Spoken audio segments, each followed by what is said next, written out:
ملا رومی کہتے ہیں کہ وہ ایک سیٹ صاحب کا بیٹا تھا، تو پیسے بڑے تھے تو یاروں میں لٹانے لگا. اس کا ابا سمجھاتا تھا پتر تو غلط کر رہا ہے، یہ دوست تیری دولت کی ہے تیرے نہیں.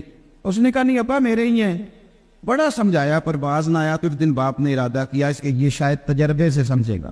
اس نے ایک دن اس کے ساتھ معاذ اللہ ایک کہانی کی. کہنے لگا پتر میں تو کنگال ہو گیا ہوں، کل کا دیوالیہ نکل گیا، شے کوئی نہیں.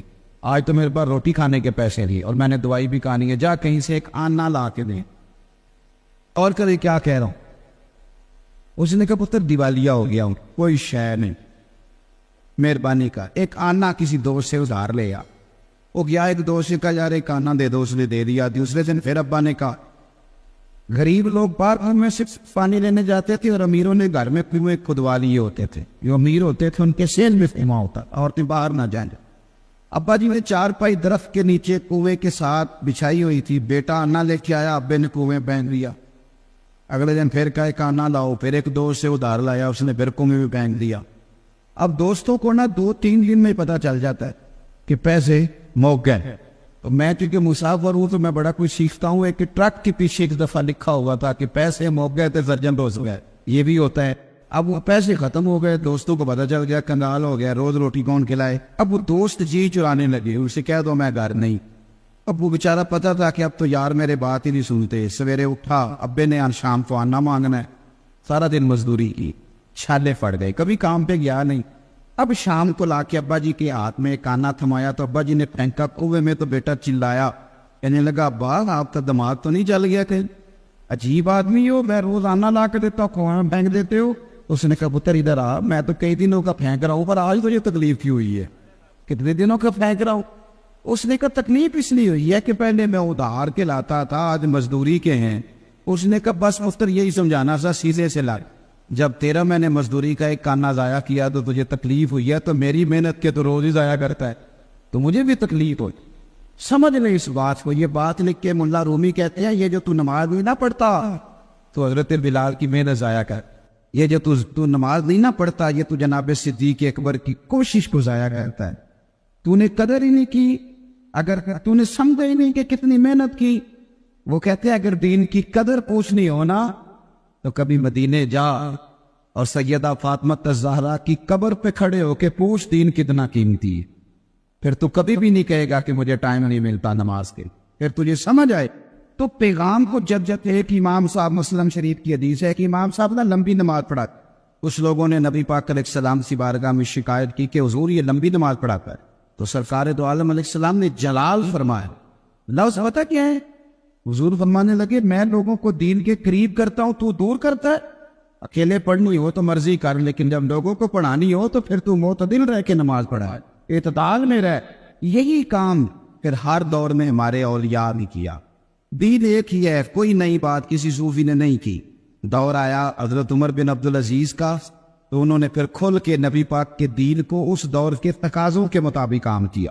لوگوں کو پھر خلفائے راشدین کا زمانہ یاد آیا. اس کے بعد دور آیا امام اعظم ابو حنیفہ کا. تو اب لوگ پورا قرآن، پوری حدیث سارا نہیں پڑھ سکتے تھے تو آپ نے اس میں سے مسائل نکال کی تھی، یعنی دین کو اس دور کے تقاضوں کے مطابق بنا کے لوگوں کو دی. میری بات میں سمجھ آ رہی ہے آپ حضرات؟ وقت بدلتا گیا تو دور آیا حضرت فاضل بریلوی. دین وہی، پیغام وہی، باتیں. اب چونکہ یہاں وقت اور آ گیا تھا تب اعلیٰ حضرت نے 1000 کتاب لکھی. اور دین کو دیکھیں نا، مسلم کی حدیث ہے، نبی پاک علیہ السلام نے فرمایا جب زمین کو اللہ نے پیدا کیا تو کانپنے لگی تو رب نے نا پہاڑوں کو میخے بنا کے، قلعے بنا زمین میں لگا تو پھر زمین ٹھہر گئی. زمین سمجھ آ رہی ہے میری بات؟ اعلیٰ حضرت کے زمانے میں کچھ لوگوں نے یہ قول کیا کہ زمین کانپتی ہے تو آپ نے فرمایا جب میرے نبی نے کہہ دیا ٹھہر گئی ہے تو ہم کسی سائنسدان کی نہیں مانتے، مدینے والے رسول کی مانتے. تو آپ نے اتنی موٹی کتاب لکھی، مارکیٹ میں مل جاتی ہے، زمین ساکن ہے. زمین آپ نے گھولنا شروع کر دیا. وہی آپ سانو دے روز یونیورسٹی یہی گل پڑھا دے. اب ہمارے یہاں کچھ لوگ ایسے بھی آ گئے ہیں جو کھینچ کے نا اسلام کو سائنس کے مطابق کرنا چاہتے. اب تو سائنس بھی مان گئی ہے جی مسواک کے بڑے فائدے ہیں. تو میں کہتا ہوں سائنس نہ بھی مانے تو ہم سائنس کے پابند نہیں، ہم مدینے والے رسول کے پابند. یہ کوئی ضروری ہے کہ سائنس مان گئی؟ سائنس تو سویرے کچھ کہتی ہے اور شام کو کچھ اور کہہ دیتی ہے. سائنس تو روز بدلتی ہے. نہیں بدلتی تو مدینے والے کی بات نہیں بدلتی حضور کی بات. آپ غور کریں کیا عرض کر میرے عزیز. اعلیٰ حضرت بریلوی کے زمانے میں کچھ لوگوں نے کہہ دیا کہ کشش ثقل کا بھی ایک نظریہ ہے، زمین اپنی طرف چیزوں کو کھینچتی ہے، تو مسلمان کوئی اندھا نہیں ہے کہ جو اس کو سائنسدان کہیں گے یہ مان جائے گا، اس لیے کہ ہمیں سارا کچھ مدینے والے محبوب نے عطا فرمایا۔ اور نکل یہ کشش ثقل ہے وجہ، تو سائنسدان بیٹھا تھا درخت کے نیچے تو کہتا ہے امرود بھی زمین پہ گرتا ہے، انار بھی زمین پہ گرتا ہے، آم بھی زمین پہ گرتا ہے، سیب بھی زمین، لہذا زمین چیزوں کو کھینچتی ہے۔ اب فرمانے لگے یہ کیا بات ہے، یہ تمہارا نظریہ غلط ہے۔ وجہ آپ فرمانے لگے وجہ یہ ہے کہ ہم قرآن و سنت کے خادم ہیں، اتنی جلدی کیسے مان جائیں گے؟ اس نے کہا جی دلیل توڑے۔ اعلیٰ حضرت فرمانے لگے آدھا کلو کا سیب تو کھینچ لیا زمین نے، لیکن غبارے میں 1.5 چٹان ہوا بھر دیں تو وہ زمین سے کھینچا نہیں جاتا، وہ اوپر اڑ جاتا ہے۔ یہ کس طرح کی کشش ثقل ہے، ہم نہیں مانتے اس کو۔ اس نے کہا پھر آپ بتائیں۔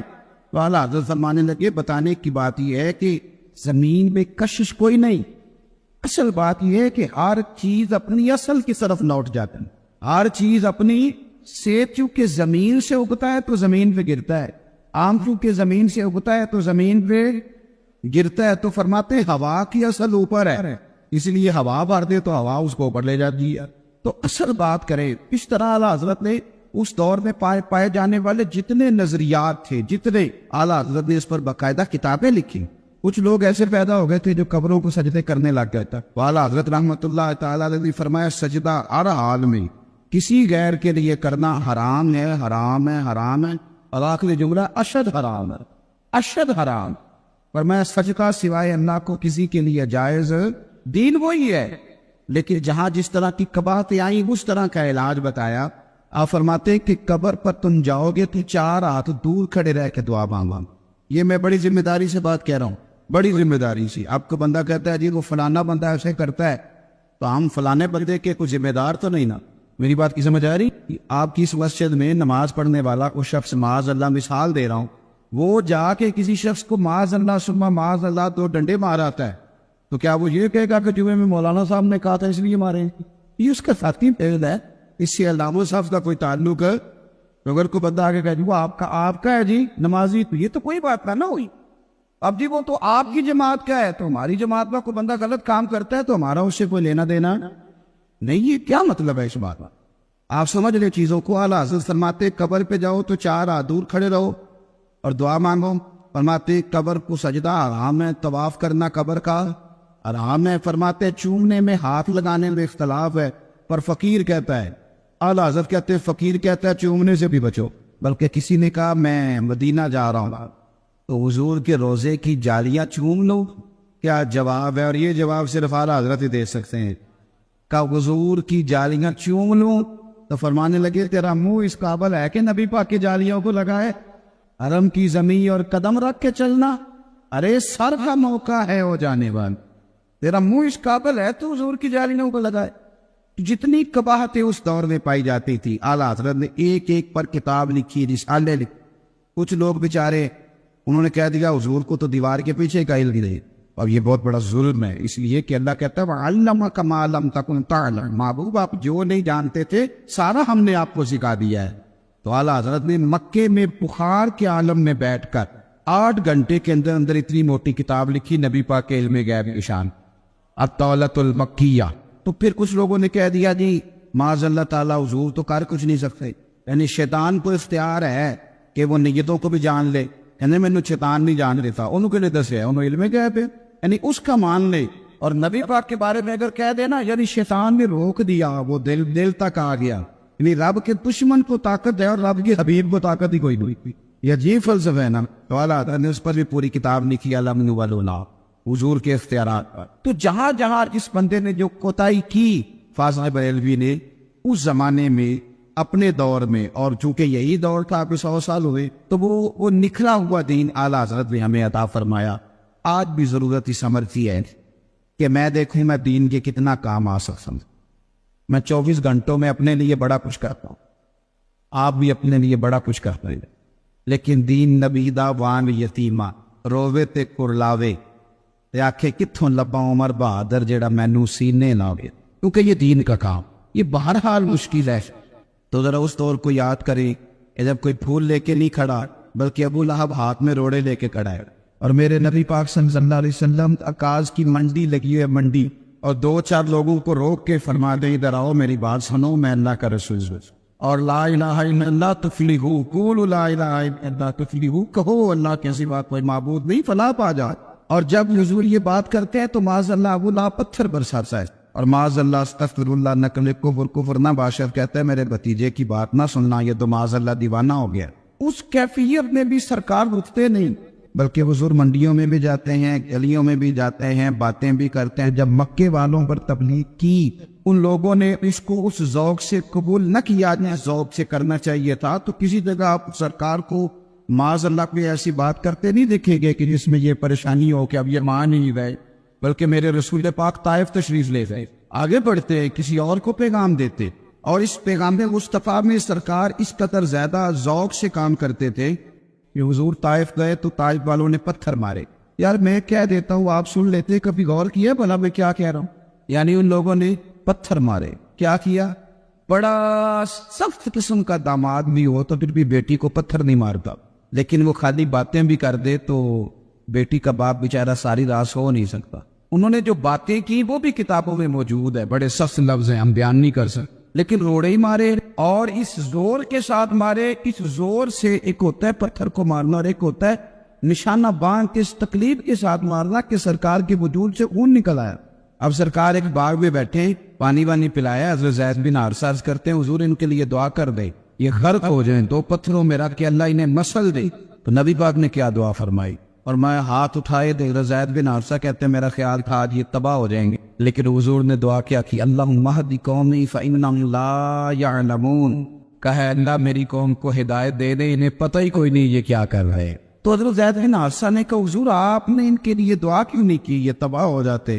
تو دیکھیں میرے نبی پاک کی امید، میرے رسول پاک کی امید دین کے تعلق سے اس طرح سی ہے، پیغام کو آگے لے کے جانے کے معاملے میں حضور کی امیدیں اتنی بڑی ہیں کہ سرکار کہنے لگے زید میں کیوں دعا کروں ان کے تباہ ہونے کی، اگر یہ نہیں مانتے تو تباہی کی دعا پھر بھی نہیں کریں گے، اگر یہ نہیں مانتے تو انشاءاللہ ان کی نسلیں مان جائیں، ان کی آنے والی نسلیں دین کو قبول کریں، جدوجہد کے ساتھ، کوشش کے ساتھ۔ آج ہمارے نہ جو تبلیغ دین کے ذرائع ہیں ان میں جدوجہد نہیں ہے، ان میں کوشش نہیں ہے۔ کون سر جوڑ کے بیٹھتا ہے آج میٹنگ کرتا ہے کہ دین کیسے آگے پھیلایا جائے؟ ہمارے ہاں تو محفل کی میٹنگ ہوتی ہے، اور محفل کی میٹنگ میں بھی تلاش کیا جاتا ہے کہ کس نعت خاں کے نام پہ بندے کٹے ہو گئے، کون سا بندہ محفل میں آئے گا تو جس کی وجہ سے رش ڈلے گئے، کس طرح کر کے ہم کوئی بڑا سا نظام چلائے، اور کیا بات تھی، بڑی محفل تھی، اچھا جی پھر کیا ہوا، کہنے لگے نعرے بڑے لگے ہوئے۔ وہ کمال ہے، آپ نے جدید تقاضوں کے مطابق 4.5 ارب کافر کو مسلمان کرنے کے لیے کیا منصوبہ بندی کی؟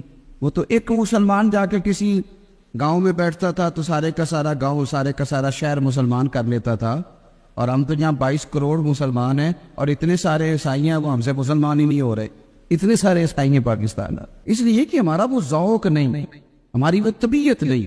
مولا علی شیر خدا رضی اللہ تعالیٰ عنہ کہتے ہیں میں نے خود نبی پاک علیہ السلام سے سنا کہ حضور فرمانے لگے اگر تیری وجہ سے ایک بندہ ہدایت پا گیا، کتنے جی بولیے، ایک بندے کو ہم اگر تیار کریں تو بزنس پارٹنر بھی تو بن ہی جاتا ہے، ایک کو تیار کریں کہ یار بڑی مجبوری ہے لاہور جانا ہے، تو میرے خیال ہے ایک بندہ تو لاہور جانے کو بھی تیار ہو ہی جاتا ہے۔ اگر مری جانے کا پروگرام ہوتا، مینو کسی بھی نہیں دسیا، مینو انہیں بھی پتا ہے میں مری جانا ہے، تو فیملی سمیت بھی 2-4 فیملیاں تیار نہیں کر لیتے۔ لیکن عجیب فلسفہ ہے نا، یعنی فیملی سمیت اس کا 60,000 خرچ آئے گا، وہ تیار ہے، لیکن عجیب بات ہے نا، ہر جگہ جانے کو بندہ ہم تیار کر لیتے ہیں، مسجد جانے کے لیے بندہ تیار ہی نہیں ہوتا ہم سے، چل مسجد چلیں، لیکن وہ دعوت اب اس طرح دیتے ہیں کہ وہ نہ ہی جائے تو اچھا ہے، اور پڑھ لے کر نماز کبھی، چل نہ پڑھ تو اپنی قبریں جانا ہے تو میں اپنی قبریں جانا ہے۔ سبحان اللہ، یہ دین کی دعوت ہو رہی، اور اس طرح دین کی دعوت دیں گے۔ میں نے کچھ لوگوں کو اس طرح بھی دین بتاتے ہوئے دیکھا ہے، اور نماز پڑھ ہوئے کہا اتنے پیسے کہاں لے کے جانے ہیں، تو یہ ہم نے اسے نماز کا کہہ کے غصہ چڑھایا ہے، تو وہ کہتا جا کام کر جا کے اپنا، یہ طریقہ ہے۔ ہمارے اسلاف فرمایا کرتے تھے لوگ اپنے حق میں جلدی قائل کر لیتے، کسی بندے نے اپنے حق میں قائل کرنا ہو نا، کسی سے 50,000 ادھار لینا ہو تو ٹیلی فون کرتا ہے بھائی جان کدھر ہو، تو وہ کہتا ہے میں ذرا کام سے آیا ہوں، آپ کام بتائیے، کہتا نہیں ٹیلی فون والی بات نہیں، مجھے ملے، پر اس کو رات کو ملتا ہے، پھر اس درد سے مجبوری بتاتا ہے کہ شاید وہ سامنے والا بھی روئی بڑے بیچارہ، پھر وعدہ کرتا ہے کہ وقت پہ لوٹا دوں۔ یعنی اپنے حق میں قائل کرنا ہو تو اسے 100 طریقے آتے ہیں، اور اگر رب رسول کی حق میں قائل کرنا ہو تو پھر اسے حکمت ہی نہیں آتی، پھر اسے کہتا ہے میں پڑھا لکھا ہی نہیں، میں سیاںا ہی نہیں، مجھے پتہ ہی کوئی نہیں، میں کتابیں نہیں جانتا۔ ہم نے وقت بتا دیا اس کام میں، لیکن میرے رسول پاک صلی اللہ تعالی علیہ وسلم نے لوگوں کو اللہ کے حق میں قائل کیا، صحابہ نے لوگوں کو اللہ رسول کے حق میں قائل، اور جدوجہد کے ساتھ قائل، اور وہ جس جگہ بیٹھے تھے وہاں انہوں نے کام شروع کر دیا، وہ جہاں بھی تھے، جس مقام پہ بھی تھے، جس رنگ میں بھی تھے۔ حضرت ابو بکر صدیق رضی اللہ تعالیٰ عنہ تاجر تھے، ان کے دوست بھی تاجر تھے، تو حضرت عثمان غنی بھی ان کی برکت سے کلمہ پڑھ کے مسلمان ہو گئے، حضرت عبد الرحمن ابن عوف بھی ان کی برکت سے کلمہ پڑھ کے مسلمان ہوئے، اس لیے کہ دین ان کا مشن تھا، انشراح صدر ہو گیا تھا۔ اب وہ کوشش کرتے تھے مذہب کے لیے، اب ایک دوسرے کو پیغام دیتے تھے، ایک دوسرے کو اسلام کی خوبیاں۔ ہمارے ہاں بھی ایک اور بھی رٹا ہے، لوگ کہتے ہیں جی میرے دائیں بائیں سارے لوگ غلط ہیں، گناہوں کا دورہ ہے، تو دین پر عمل کرنا بڑا مشکل ہے۔ تو میں اکثر پوچھتا ہوں کہ حضرت صدیق اکبر کے دائیں بائیں سارے نیک ہی تھے، حضرت عمر کے دائیں بائیں سارے ولی اللہ رہتے تھے، وہاں تو مشرک بستے تھے، بت پرست بستے تھے، لیکن ان بت پرستوں کے بیچ جٹ کے بھی وہ اذانیں بھی پڑھا کرتے تھے، نمازیں بھی پڑھا کرتے تھے، رب رسول کو راضی بھی کیا کرتے تھے۔ تو ہم ساری پلاننگ کرتے ہیں، آپ یقین کریں، ساری منصوبہ بندی۔ اب لوگوں نے باقاعدہ فیکٹریوں میں، کارخانوں میں وہ لوگ بٹھا لیے ہیں جو پروڈکٹ یہ تیار کریں گے، وہ اس کو میڈیا پہ دیں گے کہ ہم یہ بناتے ہیں، وہ پوری دنیا میں رابطہ کریں گے، اور پھر اس کے لیے، اب میں زیادہ تو نہیں جانتا لیکن مجھے پتا ہے کہ تاجر اگر ویزا کسی ملک کا لینا چاہے تو اسے ویزا بھی آسانی سے ملتا ہے، اس لیے کہ اس نے جو بنایا ہے وہ اس نے آگے پہنچانا تھا۔ پھر اگر اسے پتہ چل جائے نا کہ دکان تھوڑی سی اس کا میک اپ صحیح کرے تو دکانداری زیادہ چلتی ہے، تو لوگوں نے کیا ہے، شیشے لگانے پڑے تو لگائے، پھر دکان میں اے سی لگانا پڑا تو، حالانکہ اس سے مہنگائی بڑھی ہے لیکن وہ سارے کام کیے لوگوں نے۔ اب تھوڑا سا لوگوں نے کہا کہ جناب وہ آپ کمپیوٹرائز بل بنائیں، تو کھاتے ساری زندگی بنانے والوں نے بل بنانے بھی شروع کر دیا۔ اب ہر چیز آپ نے جو دنیا کے نئے سے نئے مطالبات تھے وہ سارے پورے کیے، لیکن مصرفی لوگوں نے تبلیغ دین کے لیے ذرائع استعمال کرنے سے انکار کر دیا۔ انہوں نے کہا نہیں بس ٹھیک ہے، محرم آیا تھا، میں اپل کر تو نہیں تھی، میلاد شریف آئے گا پھر کر لیں گے، پھر اس کے بعد حضور غوث پاک کا دن آئے گا پھر کر لیں گے۔ سارا کام برکت کے لیے نہیں کریں۔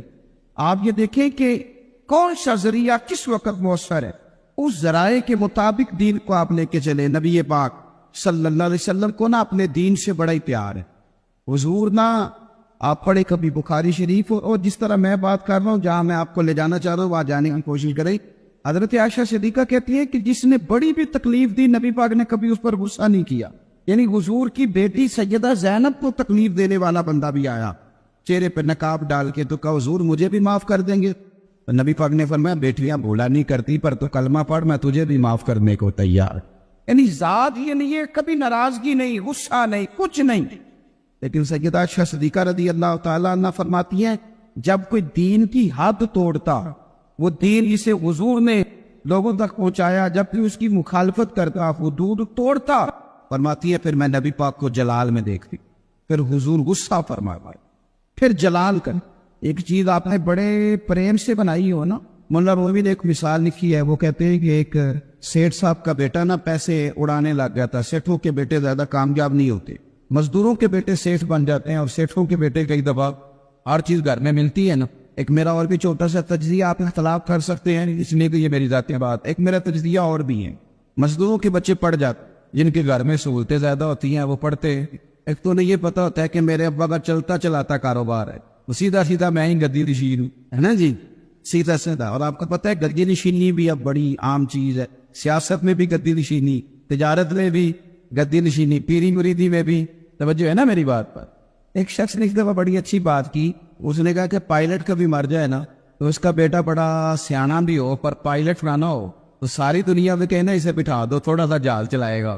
تو لوگ اسے بٹھاتے، وہ کہتے ہیں 25 سال جہاز چلایا، تو یہ بہن پہ دیو تھوڑا جا، کہتے تجھے مردہ اس کو بیٹھنے نہیں دیتے۔ لیکن مولانا کا بیٹا جس طرح کا بھی ہوا، پیر صاحب کا بیٹا چلن دیو، کشتی ڈبوئے گا ہی نا، آپ نے جو تیرنا آئے گا باہر بھی گلائے گا۔ یہ کیا تماشا؟ ہم نیک نظر آنا چاہتے ہیں، نیک بننا نہیں چاہتے۔ ہم نیک نظر آنا چاہتے، نتیجہ کیا نکلتا ہے؟ کہ کچھ عرصے کے بعد پتہ چل جاتا ہے بندہ کس لیول کا نیک ہے، کیا معیار ہے اس کی نیکیوں کا. جب بندہ بہت زیادہ غافل ہو جاتا ہے پھر اعلانیہ گناہ کرنے لگتا ہے. ایک گناہ پھر اس کا اظہار گناہ. ایک بندہ حدیث پاک میں آتا ہے، ایک بندہ رات کو کوئی غلطی کرتا ہے، اللہ تعالیٰ اس پہ پردہ ڈال دیتا ہے، لیکن وہ سویرے خود لوگوں کو بتاتا پھرتا ہے میں نے یہ کیا، میں نے یہ کیا.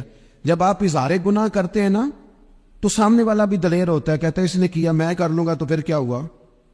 ہمارے علماء نے لکھا ہے کسی کی نماز قضا ہو جائے تو کسی کو بتائے نہ، قضا پڑھ ڈالے، اس کا جگہ جگہ ذکر نہ کریں.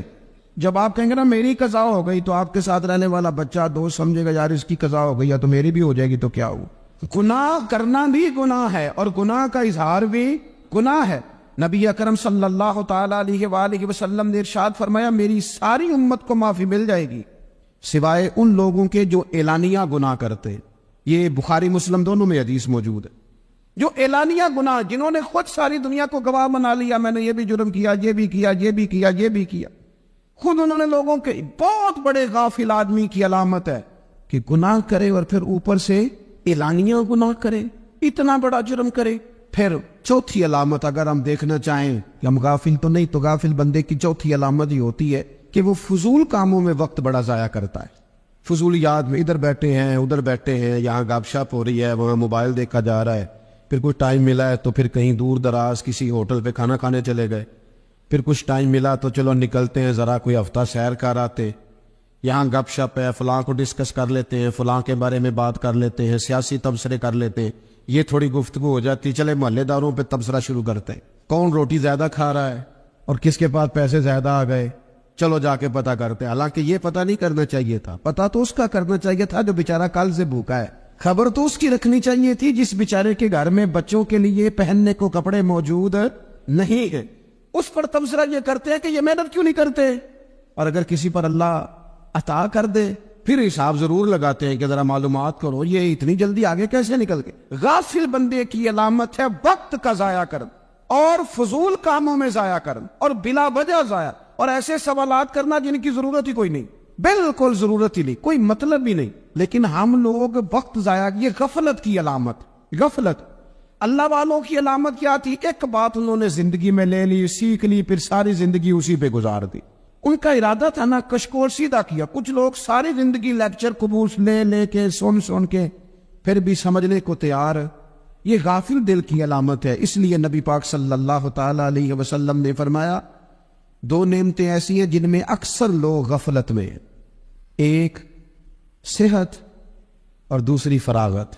لوگ بلا وجہ وقت ضائع کرتے ہیں. اللہ نے صحت دی ہے کسی خیر کے کام میں لگائیں. اگر آپ کے پاس فارغ وقت ہے تو قرآن پاک کو یاد کریں، ترجمہ اور تفسیر سے پڑھیں، محبوب پاک علیہ السلام کی احادیث کو یاد کریں، اللہ والوں کی باتیں سنیں. وقت ملے تو عبادات میں لگائیں، نوافل میں لگائیں، تلاوت میں لگائیں، ذکر اذکار میں لگائیں، اور پھر اللہ مزید توفیق عطا کرے تو کسی کے بھلے میں وقت لگائیں. گلی سے کوئی کانٹا اٹھائیں، کوئی روڑا اٹھائیں، کوئی کسی کی مدد کریں. لیکن یہ غافل ہونے کی علامت ہے کہ اپنے وقت کو ضائع کرنا. اور پھر اسی طرح غفلت کی پانچویں علامت یہ ہے کہ اگر بندے کو دنیا سے پورا پیار ہو جائے، یعنی شب قدر میں بھی آ کے کہتا ہے یا اللہ کبھی پیسے دے دینا، شب برات والے دن بھی کہتا ہے کہ مالک اگر کبھی کوئی ایسا سبب لگ جائے نا، یعنی بیت اللہ شریف کے سامنے کھڑے ہو کے بھی اگر اس نے مال ہی مانگنا ہے وہاں بھی اس نے یہی سوال کرنا ہے، اوپر دنیا اتنی غالب آ جائے تو یہ غافل ہونے کی علامت. دنیا ضرورت ہے، مقصد نہیں ہے. دنیا کی حاجت ہے، مقصد نہیں ہے، یہ مقصود نہیں. اور جب لوگ فقط دنیا کے مال کو، دولت کو، نبی پاک علیہ السلام نے فرمایا وہ لعنتی ہے جو درہم اور دینار کا بندہ بن گیا ہے، پیسوں کا بندہ بن گیا ہے. مل جائے تو خوش ہوتا ہے، نہ ملے تو تکلیف میں آ جاتا ہے. یہ غافل بندے کی علامت. مومن تو وہ ہوتا ہے کہ دولت رزق حلال ضرور کماتا ہے تاکہ کسی کے آگے ہاتھ نہ پھیلانا پڑے، کوشش ضرور کرتا ہے، پر دنیا کو جیب میں جگہ دیتا ہے، دل میں نہیں دیتا. اس کی جگہ جہاں ہے اسے وہاں رکھتا ہے، اسے دل میں جگہ. دل تو ایک ہے، اس میں رب رسول کو بسائیں گے یا کسی اور کو بسائیں. تو حب دنیا یہ غافل ہونے کی بہت بڑی علامت ہے. پھر اسی طرح جو بندہ رب کریم کو جانتا نہیں نا وہ بھی غافل ہو جاتا ہے. ایک تو جو یہ نہیں نہ جانتا کہ رب کریم سزا دے گا، مجھے دیکھ رہا ہے، اسے نہ اونگ آتی ہے نہ نیند آتی ہے. جو اس کی معرفت نہیں رکھتا کہ میرا رب ہر وقت مجھے دیکھ رہا ہے، وہ بھی غافل ہو جاتا ہے. جسے پتا ہونا کہ مجھے دیکھ رہا ہے وہ غافل نہیں ہوتا. اور جو یہ سمجھ لیتا ہے نا کہ شاید معاذ اللہ ثم اس یقین کو پکا نہیں کرتا، وہ غافل ہو جاتا ہے. اور ایک جو یہ نہیں نہ جانتا کہ رب مہربان کتنا ہے، وہ بھی غافل ہو جاتا ہے. مجھے بتائیے سب سے زیادہ تو بندہ اس کے دروازے پہ جاتا ہے نا جو سب سے زیادہ مہربانی کرنے والا ہو. اس دروازے سے بندہ اٹھتا ہی نہیں. تو جس کو یہ یقین ہو جائے نا سب سے زیادہ کرم فرمانے والی ذات اللہ رسول کی ہے، وہ کبھی رب رسول سے غافل نہیں ہوتا. وہ کبھی اللہ رسول کا دروازہ چھوڑ کے نہیں جاتا. وہ کبھی کسی اور جگہ جا کے پناہ تلاش نہیں کرتا. جسے پتہ چل جائے نا وہ کریم کتنا ہے، مہربان کتنا ہے. مولانا رومی رحمت اللہ علیہ فرماتے ہیں بہت بڑا مجرم تھا ایک بندہ، بہت بڑا گناہگار تھا، بت کو پوجتا تھا، تھک گیا ساری رات بت کے سامنے کھڑا تھا، معاذ اللہ یا صنم یا صنم یا صنم کہتے، تک گیا، نیند آ گئی، اونگ آ گئی. جب پوری طرح نیند آ گئی اور دماغ پہ نیند قبضہ کرنے لگی تو اس کے منہ سے نکل گیا صنم صنم کہہ رہا تھا نا، نکل گیا یا صمد، او بے نیاز مالک. رب کریم نے فرشتوں سے فرمایا دوڑ کے جاؤ، جو کہتا ہے اسے دے دو. فرشتے کہنے لگے مالک تو بت کو پکار رہا تھا، اس نے تو غلطی سے نام لیا ہے. فرمایا مجھے نہیں پتا، لیکن دیکھو نا اس نے مجھے پکارا تو ہے نا. کتنی دیر سے جھوٹے کو پکار رہا تھا، اس کا معاملہ حل نہیں ہوا. اب اگر سچے کو پکارنے پہ بھی حل نہ ہوا تو فرق کیا رہ جائے گا. دے دو جو مانگتا ہے، دے دو. میرے دوست گر پتہ چل جائے وہ کریم کتنا ہے، وہ مہربان کتنا ہے. میرے رسول پاک علیہ الصلوۃ والسلام نے تو فرمایا تیری آنکھ سے اگر اس کے خوف سے اتنا آنسو بھی نکل گیا جتنا مچھر کا پر ہوتا ہے، تو جس طرح بھینس کے تھنوں سے نکلا ہوا دودھ واپس تھنوں میں نہیں نہ جاتا، جو اتنا بھی روئے نہ روئے اللہ کے خوف سے، وہ بندہ دوزخ میں نہیں جائے گا. تھوڑی دیر کے لیے ڈر جائے اپنے رب سے، آئے تو صحیح. عدم معرفت غفلت پیدا کرتی ہے. تو آ تو صحیح، وہ تو کریم ہی بڑا ہے، وہ تو مہربان ہی بڑا ہے. حضرت زنیرہ رضی اللہ تعالی عنہ حضور کی صحابیہ ہیں. ایام جو مکے کے تھے مسلمانوں پر بڑی آزمائش کے تھے. انہیں بڑا مارا کفار نے، اتنا مارا کہ ان کی بینائی چلی گئی، نظر آنا بند ہو گیا. کافروں کی عورتوں نے تانا دیا کہ تو نے ہمارے بت چھوڑے ہیں نا، تو دیکھنا تیری بینائی چلی گئی. تو جناب زنیرہ اللہ پہ بھروسہ، توکل، معرفت الہی کا جذبہ، اٹھ کے کھڑی ہو کہنے لگی چپ کرو، تمہارے جھوٹے بت کیا کر سکتے ہیں، میرا رب چاہے تو صبح جب میں اٹھوں تو میری آنکھیں روشن ہو، اگر کریم کرم کر دے. لوگ کہتے واقعی ایسا ہوا، جب وہ سویرے اٹھی تو اللہ نے ان کی روشنی واپس کر دی. تجھے پتہ چل جانا وہ مہربان کتنا ہے. وہ ایک بزرگ تھے تو ان سے کسی نے کہہ دیا کہ اگر آپ کا حساب آپ کے ماں باپ کے ذمہ ہو جائے تو پھر کیسا، پوچھنے کے لیے قیامت میں اگر ماں باپ حساب لیں تو پھر کیسا. تو بڑے سیانے لوگ تھے جو دل والے تھے، کہنے لگے نہیں، رب کریم ہی ٹھیک ہے، اس لیے کہ وہ ماں باپ سے کہیں بڑھ کر پیار کرنے والا. اگر یہ معرفت مل جائے وہ کریم کتنا ہے. اور جب بندہ پوری طرح اس کی بارگاہ میں آ کے تڑپ جاتا ہے نا، مولا میں جاؤں کدھر، تیرا دروازہ چھوڑ کے جاؤں کدھر. اقبال کہتے ہیں وہ ایک سجدہ جسے تو گراں سمجھتا ہے، 1000 سجدوں سے دیتا ہے آدمی کو نجات. تجھے جگہ جگہ جھکنا نہیں پڑے گا اگر تو صحیح معنوں میں اپنے رب کی بارگاہ میں جھک جائے. تو میرے عزیز کوشش کرے کہ اس کی معرفت، اس کا کرم، اس کی عطا اور اللہ تبارک و تعالیٰ کے حاضر و ناظر ہونے پر عین الیقین، حق الیقین حاصل کرے. اور پھر غافلوں کی صحبت بھی بندے کو غافل کر دیتے. غافلوں کی صحبت میں نہ بیٹھے، ان کی صحبت میں بیٹھے، ان کے پاس بیٹھنے سے دل میں رب رسول کی محبت پیدا ہوتی.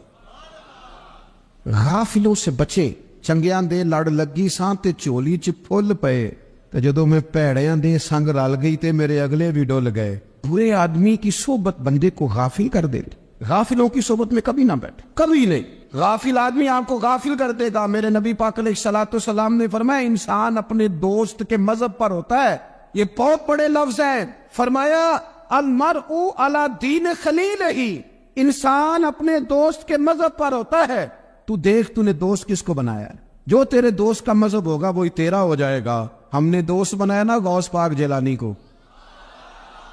ہم نے یاری لگائی ہے نا داتا علی اجمیری سے، ہماری نسبت ہے نا معین الدین اجمیری سے، ہمارا تعلق ہے نا بہاؤالدین زکریا ملتانی سے، ہمارا رشتہ ہے نا حضرت مجدد الفسانی سے، ہم ماننے والے ہیں نا اعلیٰ حضرت بریلوی کے، ہمارا تعلق ہے کبھی جماعت علی سے کبھی مہر علی سے، ہمارا ان سے تعلق ہے تو صبح شام ہماری زبان پہ رہتا ہے بالغ العلا بکمال کشفت تجا بجمال حسنت جمیع خصال صلو علیہ وآلہ، ان سے تعلق جڑا ہے نا تو کئی دفعہ تنہائیاں تڑپا دیتی ہیں اور تڑپ کے کہتے اج سکھ متران دی ودیری، اج سکھ متران دی، سکھ کہتے ہیں اڈیق کو، متر کہتے ہیں محبوب کو، اج سکھ متران دی ودیری ہے، اے کیوں دلڑی اداس گھنیری ہے، لو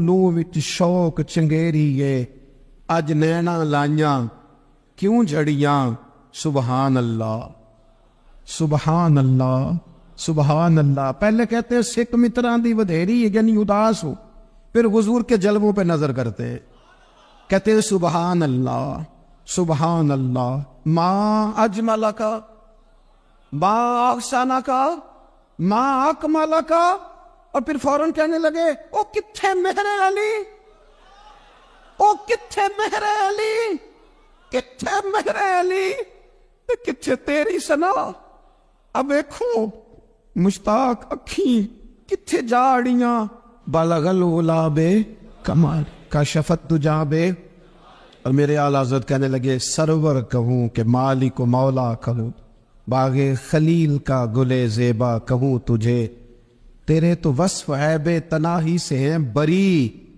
حیران ہوں میرے شاہ میں کیا کیا کہوں۔ غافل آدمی کی علامت ہے برے لوگوں کی صحبت میں، خبردار ان کے پاس نہ بیٹھنا جن کے پاس بیٹھنے سے تمہارے دلوں میں اولیاء اللہ اللہ کے بندوں کی عداوت پیدا ہو، خبردار خبردار ان کے پاس نہ بیٹھنا جن کے پاس بیٹھنے سے تمہارے دلوں میں حضور کی اولاد پاک کے بارے میں شک پیدا ہو، خبردار اس شخص کے پاس نہ بیٹھنا جو امام حسین ابن علی کے بارے میں کوئی کمزور بات کرتا ہو، بچنا، خبردار اس سے بچنا جو حضور کے صحابہ کے بارے میں بات کرے، بچنا بچنا اس سے۔ یہ سیدنا ابو بکر صدیق کے بارے میں کوئی دیکھو کیا مقدر ہے صدیق و فاروق کے، جن کے گھر ہی رحمتوں کے خزینے میں، بھلا کیا کہا نبی پاک، حضور نے فرمایا میرے اوپر جس نے نیکی کی تھی بدلہ دے دیا ہے، یہ جو میرے ابو بکر صدیق ہے نا ان کو میں اللہ کی بارگاہ میں لے جاؤں گا، کہوں گا مالک تو ہی بدلہ عطا فرما۔ ایک ہاتھ میں جناب صدیق کا ہاتھ پکڑا، ایک میں حضرت عمر کا ہاتھ پکڑا، اور حضور مسجد نبوی سے باہر آ رہے ہیں، دیکھنے والے کی زبان سے بے ساختہ سبحان اللہ نکل گیا، کیا شان ہے کیا مقدر ہے۔ تو حضور علیہ السلام رک گئے اور روک کے فرمایا تو حیران ہو رہا ہے نا، تو حیران ہو رہا ہے نا کہ میں نے ایک ہاتھ میں ابو بکر کو پکڑا ایک میں عمر کو پکڑا ہے، فرمایا قیامت میں جب میری قبر کھلے گی تو میں اسی طرح قبر سے نکلوں گا، اس طرح میدان محشر میں میں آؤں گا۔ خبردار حضور کے وفاداروں کے وفادار رہنا، ان کے وفادار رہنا، ان کے وفادار رہنا بڑا عجیب دور آیا ہے۔ ہم نے یہ دور دیکھا ہے کہ لوگ حضور کے صحابہ کے بارے میں بھی بات کریں گے، اب نبی پاک کی اولاد پاک کے بارے کو بھی ڈسکس کیا جائے گا۔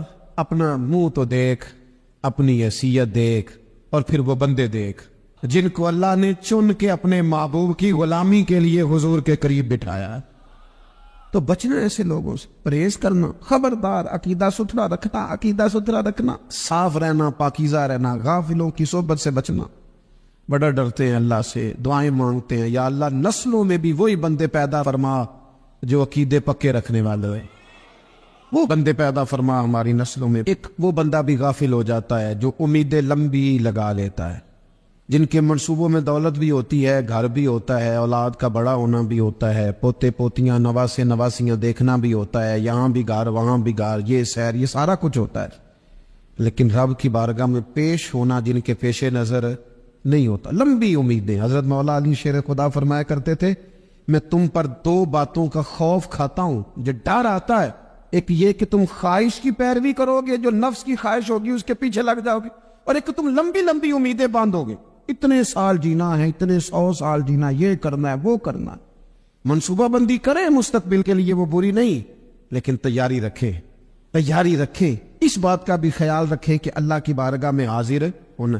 یہ غفلت کی چیزیں ہیں جو بندے کو غافل کر دیتی ہیں، جو لوگ اللہ کا ذکر نہیں کرتے وہ بھی غافل ہو جاتے ہیں، اور جو فضول باتیں زیادہ کرتے ہیں نا، ہنستے زیادہ، فَلْيَضْحَكُوا قَلِيلًا وَلْيَبْكُوا كَثِيرًا، قرآن کہتا ہے زیادہ رویا کرو، کم ہنسا کرو۔ نبی پاک علیہ الصلوۃ والسلام سے پوچھا تھا حضرت عقبہ بن عامر نے کہ یا رسول اللہ نجات کس چیز میں ہے؟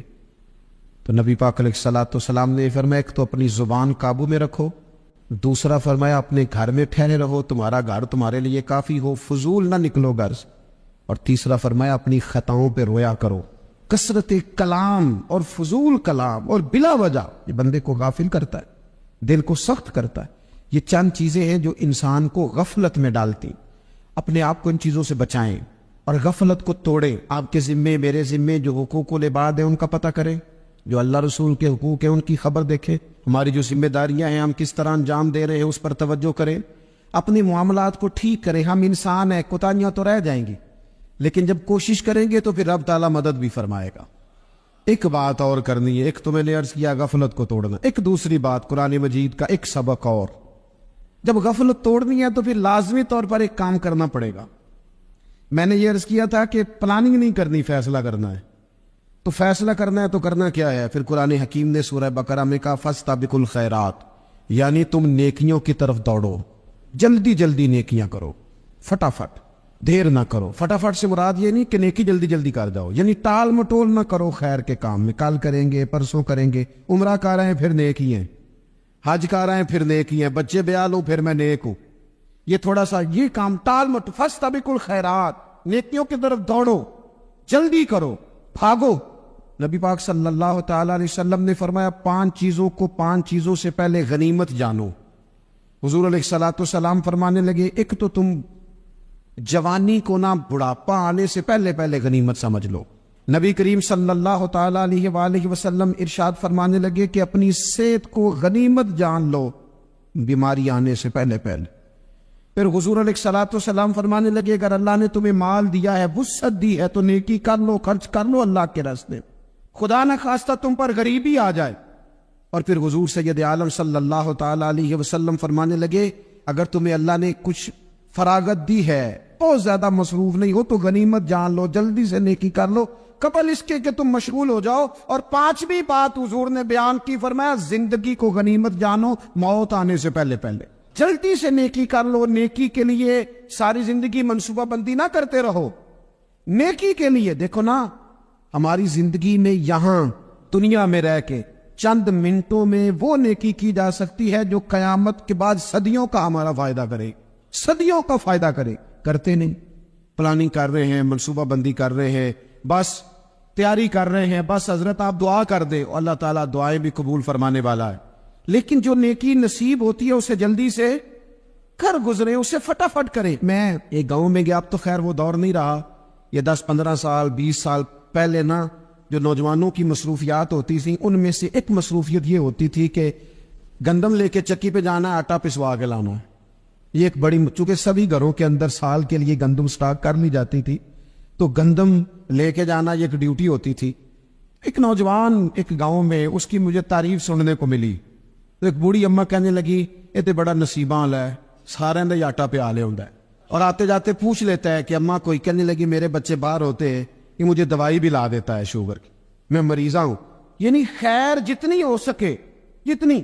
میرے ایک سنگی ہے، تو سڑک پہ کوئی بندہ کھڑا ہوتا ہے نا، اللہ تعالیٰ انہیں سلامت رکھے، بندہ کھڑا ہوتا ہے تو کہتے ہیں میں اس سے پوچھ لیتا ہوں بابا جی کدھر جانا ہے، فلانی جگہ جانا ہے، تو کہتے ہیں میں موٹر سائیکل میں بٹھا لیتا ہوں۔ بندہ دیکھ کے مجھے سمجھ آ جاتی ہے ضرورت مند ہے، کوئی چور نہیں، کوئی ڈاکو نہیں، ضرورت مند ہے، میں اسے منزل تک نیکی جتنی میسر آئے، جس حد تک میسر آئے۔ کیا کہا ہمارے نبی پاک علیہ السلام، حضور نے ہم سے فرمایا کچھ نہ ہو سکے تو بات ہی مسکرا کے کر لینا، اس پر ہی اللہ صدقے کا ثواب عطا کر۔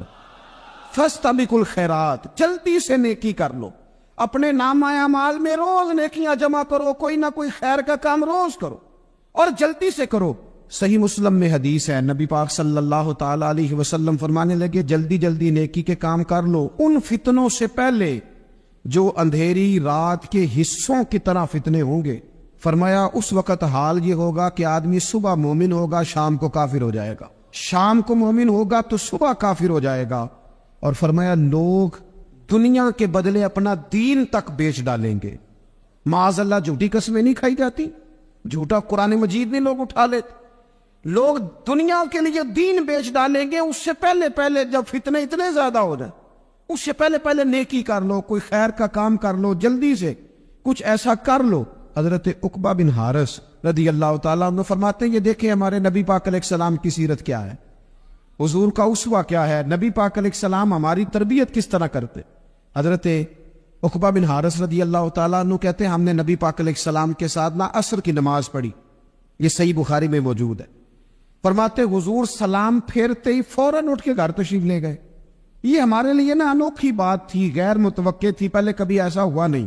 سلام پھیرا نماز کا، حضور جلدی سے تشریف لے گئے۔ اب ہم حیران تھے اور حیرت انگیز طور پر حیران تھے کہ کریم اتنی جلدی تشریف لے گئے۔ تھوڑی دیر ہوئی حضور واپس آ گئے تو محبوب پاک علیہ السلام فرمانے لگے، گھر میں ایک چھوٹی سی ڈلی، ایک چھوٹا سا ٹکڑا سونے کا پڑا تھا، مال آیا تھا سارا صدقہ کر دیا، وہ تھوڑا سا پڑا تھا، اچانک مجھے یاد آیا وہ تو پڑا رہ گیا۔ تو حضور فرمانے لگے، میں نے کہا کہیں ایسا نہ ہو جائے کہ ساری رات گزر جائے اور میرے گھر میں پڑا ہی رہ جائے، میں جلدی سے جا کے اسے خیرات کر دوں۔ میں نے خیرات کیا، پھر میں واپس آ گیا ہوں۔ جلدی سے نیکی، جلدی سے نیکی کر لی جائے۔ ہم بڑا انتظار کر رہے ہیں، بڑا لمبا ہمارا پروگرام ہے، ہمارے پاس ٹائم ہی بڑا ہے، کسی نے کان میں کہہ دیا ہے تیرے پاس بڑا وقت ہے، ابھی تو بڑی عمر پڑی ہے، ابھی تو جناب او میرے بھائی یہ لوگوں کے کہنے کی باتیں ہیں، پھر پتہ ہی نہیں چلتا حالات کس طرح کے ہو جاتے ہیں اور کیا معاملات انسان کے ساتھ درپیش ہوتے ہیں۔ جتنی خیر میسر آئے، جتنا بھلا میسر آئے، جتنی انسان کو توفیق ملے۔ میں نے بزرگوں کو دیکھا، اپنے اصحاب کو، پہلے وہ خدام سے کہتے کہ میں سونے لگا ہوں، اور پابند کرتے لوگوں کو کہ فلاں وقت، بزرگوں کو میں نے دیکھا اپنے، وہ پابند کرتے لوگوں کو کہ فلاں وقت میں موجود ہوگا، آنا، خود پابند فرماتے۔ اور پھر جب بیدار ہوتے تو سب سے پہلے خدام کو بلا کے پوچھتے کوئی مہمان تو نہیں آیا؟ وہ جناب آپ نے خود ہی تو پابند فرمایا فلاں دن آنا۔ کہنے لگے چل یار اگر کوئی آیا تو مجھے ملا لو، میری ملاقات کرا لو۔ کیوں؟ اس لیے کہ دور سے آیا ہے، مجھ سے ملنے آیا ہے، کوئی خیر کی بات سیکھنے آیا، چلو میرے نام اعمال میں کوئی نیکی جائے گی، کچھ نہ کچھ خیر جمع کر لی جائے، کچھ نہ کچھ ڈیوٹی کر لی جائے، کچھ کام کریں اور جلدی سے کریں۔ حضرت جابر ابن عبداللہ انصاری رضی اللہ تعالیٰ عنہ بیان کرتے ہیں، یہ بھی بخاری میں موجود ہے، کہتے ہیں ایک صحابی نبی پاک علیہ السلام کی بارگاہ میں حاضر ہوئے غزوہ احد کے موقع پر، اور حال ان کا یہ تھا کہ وہ کھجور کھا رہے تھے اور کھجور انہوں نے منہ میں رکھی ہوئی تھی۔ حضور کی بارگاہ میں حاضر ہوئے اور عرض کرنے لگے، یا رسول اللہ صلی اللہ تعالی علیہ وسلم، اگر میں شہید کر دیا جاؤں تو کہاں جاؤں گا؟ حضور فرمانے لگے جنت میں۔ تو کہتے انہوں نے جو کھجور منہ کے اندر تھی وہ انہوں نے نگلی نہیں، اندر نہیں لے گئے، اس کو باہر نکالا اور دوڑ کے آگے بڑھے اور جنگ کرنی شروع کر دی اور لڑتے لڑتے شہید ہو گئے۔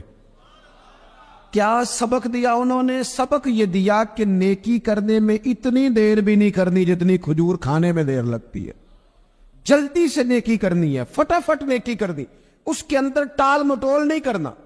اسی وقت انہوں نے کھجور باہر نکال دی، دوڑ کے انہوں نے حضرت انس بن نضر رضی اللہ تعالیٰ عنہ، حضرت انس بن مالک رضی اللہ تعالیٰ عنہ کے چچا ہیں، میدان احد میں احد پہاڑ کے قریب کھڑے تھے، لوگوں سے کہہ رہے تھے جلدی جلدی ادھر آؤ، وہ جنت جو انسان کو انتقال کے بعد نصیب ہوگی اور قیامت کے بعد نصیب ہوگی، فرماتے تھے مجھے تو ابھی احد پہاڑ کے اندر سے جنت کی خوشبو آ بھی رہی ہے، لہذا جلدی سے آؤ، ادھر دوڑو، جہاد کرو، آؤ کفار سے لڑے۔ تو نیکی میں دیر نہیں کرنی، جو نیکی میسر آتی ہے، جس کو میسر، ماں باپ میسر ہیں تو خدمت کر لیں، اہل خانہ ہے تو حسن سلوک کر لیں، اللہ نے اولاد دی ہے تو اچھی تربیت کر لیں، دوست ہیں تو خیر خواہی کر لیں، اگر آپ کو اللہ رمضان عطا کرتا ہے تو زیادہ سے زیادہ اس کی عبادت کر لیں، اگر نظر ٹھیک ہے تو تلاوت زیادہ سے زیادہ کر لیں، زبان چلتی ہے تو رج رج کے مدینے والے محبوب پہ درود و سلام پڑھ لیں، اللہ تعالیٰ کا ذکر کر لیں، جلدی سے خیر جمع کریں، اپنے وقت کو ضائع نہ کریں۔ یہ آج کا سبق ہے۔ ایک تو ہم نے فیصلہ کرنا ہے کہ بس غفلت نہیں، اب غفلت اب انشاءاللہ اللہ اللہ کرنی، اب کوئی خیر کا کام کرنا ہے۔ میرے حضرت کا ایک جملہ کبھی نہیں بھولنا، فرمایا کرتے تھے زمین کے اوپر کام، نیچے جا کے آرام۔ یہ چھوڑ دیں اتنے گھنٹے سونا ہے تو یہ کرنا ہے تو میری نیند میں دخل کوئی نہ ڈالے، پھر سوتے ہی رہ جائیں گے، سوتے ہی رہ جائیں۔ زمین کے اوپر کام اور نیچے جا کے جاگنا ہے جاگ لے افلاک کے سائے تلے، پھر حشر تک سوتا رہے گا خاک کے سائے تلے۔ اب جاگ لے افلاک کے سائے کے نیچے، جاگ، کھول آنکھیں، ہر وقت کا سونا، ہر وقت سونا، ہر وقت جو ہے اپنے آرام کی فکر کرنے سے نکل آئے، اور اچھا کھانا اور اچھا پہننا اور بس اپنی مرضی کی زندگی من چاہی جینا، اس سے باہر آئے۔ فیصلہ کریں، فیصلہ کہ اب غفلت نہیں کرنی۔ اگر اللہ نے کوئی صلاحیت دی ہے تو اسے دین کے کام پہ لگانا، کوئی ڈیوٹی کرنی ہے، کوئی خدمت کرنی ہے۔ دیکھو خدمتیں ہو رہی ہیں، صدیق اکبر مال دے رہے ہیں، عثمان غنی مال دے رہے ہیں، مولا علی نے تلوار پکڑی ہے، میدان میں جا رہے ہیں، فاروق اعظم گلی گلی نگر نگر رسول اللہ کے دین کی پہرے داری کر رہے ہیں، حضرت جناب سیدنا سلمان فارسی ابو ذر غفاری حضور کی مسجد میں جھاڑو دے رہے ہیں، اور بلال حبشی وہ نبی پاک کی مسجد میں اذان پڑھتے پڑھتے رب نے اتنا عروج فرمایا کہ کعبے کی چھت پہ کھڑے ہو کے بھی اذان پڑھنے سے انہوں نے اذان دے دی۔ تو کوئی کام کرنا ہے، غفلت کو توڑنا ہے اور نیکی کرنی ہے، ذرا جلدی جلدی خیر کا کام کرنا ہے، نہیں ایسے نہیں، فٹافٹ۔ کیسے جی؟ فٹافٹ۔ اللہ کے حبیب علیہ الصلوۃ والسلام کو اچانک ایک صحابی نے دیکھا اور فوراً عرض کرنے لگے، یا رسول اللہ میرے ماں باپ قربان ہو، چہرے پر نکاہت بڑی ہے، کمزوری ہے، کیا وجہ ہوئی؟ تو حضور نے ایک ٹھنڈی آہ بھری اور فرمایا، میں نے کئی دنوں سے کھانا نہیں کھایا، کھجور اور پانی پر گزارا ہے۔ میٹھا کھانا بھی سنت ہے لیکن فاقہ کرنا بھی سنت ہے۔ اپنی مرضی کی سنت ادا کر لینا یہ تو بڑا آسان کام ہے، لیکن میرے بھائی شریعت اسلامیہ میں جو چیز غالب رہی ہے اس پر بھی کبھی کبھی ذوق کرے۔ اور پھر حضور کا جو فقر ہے اختیاری ہے، نبی پاک نے مانگ کے غریبی لی اللہ تعالیٰ سے کہ اللہ ایک وقت روٹی دے، ایک وقت فاقہ دے۔ تو نبی کریم علیہ السلام نے فرمایا کہ میں نے کھانا نہیں کھایا، کھجور پانی پہ گزارا ہے کئی دنوں سے۔ اب اس صحابی کو حکم تو دین کا یہی ہے نا کہ اگر گھر میں کچھ ہے تو لے آؤ، ورنہ شریعت پابند تو نہیں کرتی۔ تو وہ پہلے اپنے گھر گئے، جا کے پوچھا کوئی چیز ہے، گھر والوں نے کہا کوئی نہیں۔ پھر وہ پڑوسیوں کے گھر میں گئے، کوئی کھانے کی چیز ہے، کوئی نہیں۔ رشتہ داروں سے، محلے داروں سے پوچھا، کوئی نہیں۔ چپ کر کے نہیں بیٹھے، ایک یہودی کے باغ میں گئے، کہنے کہ یار کوئی مزدوری مل جائے گی؟ اس سجنا یار منون دی خاطر اسا کی پیش وٹائے، کوئی مزدوری ملے گی؟ اس نے کہا گرمی بڑی سخت ہے، پانی کنویں کا نیچے چلا گیا، ایک ڈول پانی کا اگر نکال سکتے ہو تو ایک کھجور دوں گا۔ فرمانے لگے منظور ہے۔ کہتے میں نے اپنے کندھے سے چادر اتار کے بچھا لی، ایک ڈول پانی کا نکالتا، ایک کھجور ملتی، وہ میں اس کپڑے میں ڈالتا جاتا، چادر میں ڈالتا جاتا۔ جب ذرا میری چادر بھر گئی کھجوروں سے، میں نے اسے سمیٹا، لے جا کے حضور کی بارگاہ میں پیش کیا۔ محبوب وہیں بیٹھے تھے۔ کہتے حضور نے میرا پسینے سے شرابور وجود دیکھا اور میرے چھالوں سے بھرے ہوئے ہاتھ دیکھے اور میری تھکے تھکے وجود کو دیکھا، تو کریم نے ایک کھجور اٹھائی اور اٹھا کے منہ میں رکھی۔ حضور فرمانے لگے کس نے تجھے مجبور کیا یہ کام کرنے پہ؟ اس کی مجبوری تو کوئی نہیں نا، کس نے تجھے مجبور کیا؟ تو کہتے دو آنسو میرے بھی چھلک پڑے۔ میں نے عرض کی حضور ہمیں کوئی مجبور کر سکتا ہے؟ ہمیں آپ کی محبت نہیں مجبور کیا۔ حضور یہ محبت ہے جس نے مجبور کیا۔ یا رسول اللہ کائنات کی ہر چیز سے بڑھ کر آپ سے پیار ہے۔ یہ غریب آدمی، سادے لوگ ہیں، یہ بہت مہنگے تحائف لانے کی ظاہری پوزیشن میں نہیں ہے، لیکن دیکھو نا اظہار محبت کے معاملے میں کتنا بڑا دل رکھتے ہیں۔ یا رسول اللہ صلی اللہ تعالی علیہ وسلم، آقا محبت نے مجبور کیا، وہاں انعام نہیں ملا، ظاہری طور پر جو انعام ہوتے ہیں وہ نہیں، اس کا نہیں حضور نے اعلان کیا۔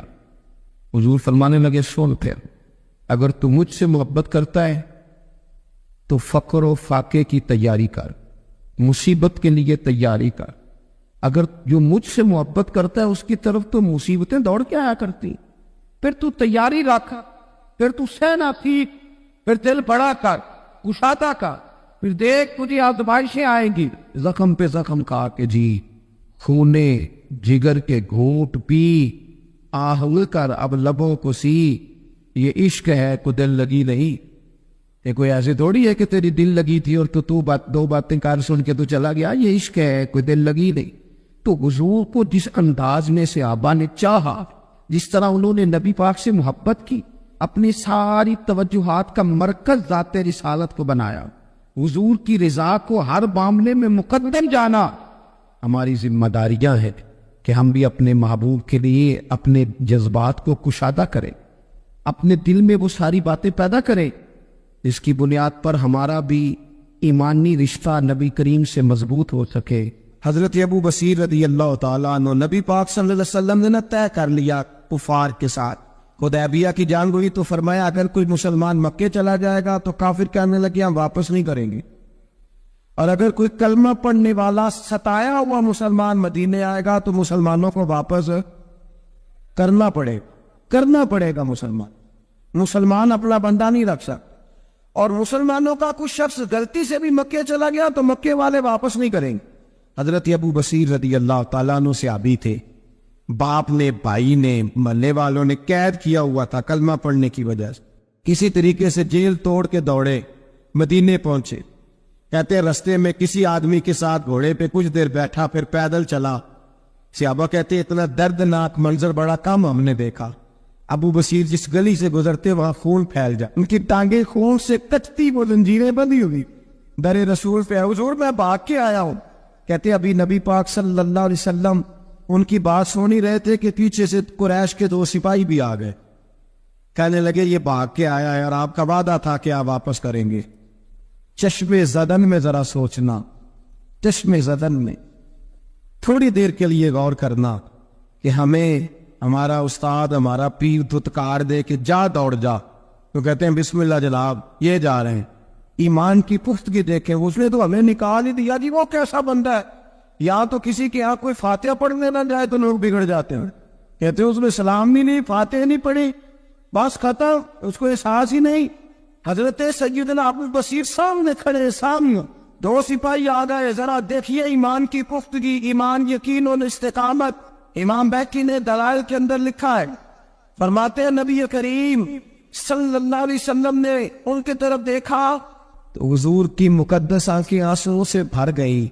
حضور نے فرمایا ابو بصیر تیری تکلیف مجھے نظر آ رہی ہے، پر میں نے وعدہ کیا ہوا ہے، میں نے وعدہ، بھائی یہاں ڈٹ کے رہنا بڑا مشکل ہے، یہاں قائم رہنا بڑا کٹھن مرحلہ ہے، یہاں آزمائش کے موقع پر دین پر انہوں نے تو رکھا ہی نہیں، لوگ تانے دیتے ہیں، باتیں کرتے، رکھا ہی نہیں، تو پھر ان کا بنتا ہے۔ حضور نے فرمایا تجھے جانا پڑے گا۔ صحابہ کہتے ہیں پورے مدینے میں ایسے تھا جیسے سوگ کا سما ہو۔ جب وہ 2 سپاہی حضرت ابو بصیر کو پکڑ کے لے جا رہے تھے تو وہ پلٹ پلٹ کے پیچھے دیکھتے تھے، پلٹ، پیروں میں خون ہے، آنکھیں آنسوؤں سے بھری ہوئی۔ فرماتے ہیں جب وہ پلٹ رہے تھے تو مدینے کی گلیاں بھی رو رہی تھی۔ میرے نبی پاک جب وہ آنکھوں سے اوجھل ہو گئے تو حضور بیٹھ گئے زمین پہ، نبی پاک نے رونا شروع کر دی، فرمایا اللہ تو نے اس شخص کی مدد فرمانی ہے، اس پر کرم کرنا ہے، اللہ اس کا خیال فرمانا، اس کے لیے دعا کی، حضور روئے۔ حضرت ابو بصیر باہر نکلے تو وہ جو کافر تھے نا، وہ کہنے لگے تو بڑا بنتا تھا ان کا، انہوں نے مجھے رکھا نہیں، تجھے رکھا بھی نہیں۔ تو حضرت ابو بصیر نے تھپڑ مارا منہ پہ، کہنے لگے میں وہ نہیں جو تھوڑی سی بات سے بدل جاؤں، ایمان، یقین اور استقامت کی دولت ملی ہوئی ہے۔ آپ فرمانے لگے میرا تو ایمان اور پختہ ہو گیا ہے کہ میرا نبی اپنے وعدوں کا بڑا پابند ہے، میرا رسول اپنے وعدوں کا بڑا پابند ہے۔ حضرت ابو بصیر کہتے ہیں مدینے کی سرحد گزر گئی تو میں نے کھینچی تلوار، ان میں سے ایک سپاہی، اب آؤ میرے مقابلے میں جس نے آنا ہے، ایک کو مارا، دوسرا بھاگ گیا۔ فرماتے ہیں میں مکے جا نہیں سکتا تھا، جاؤں گا تو وہ زیادہ ماریں گے۔ مدینے حضور نے قبول نہ فرمایا۔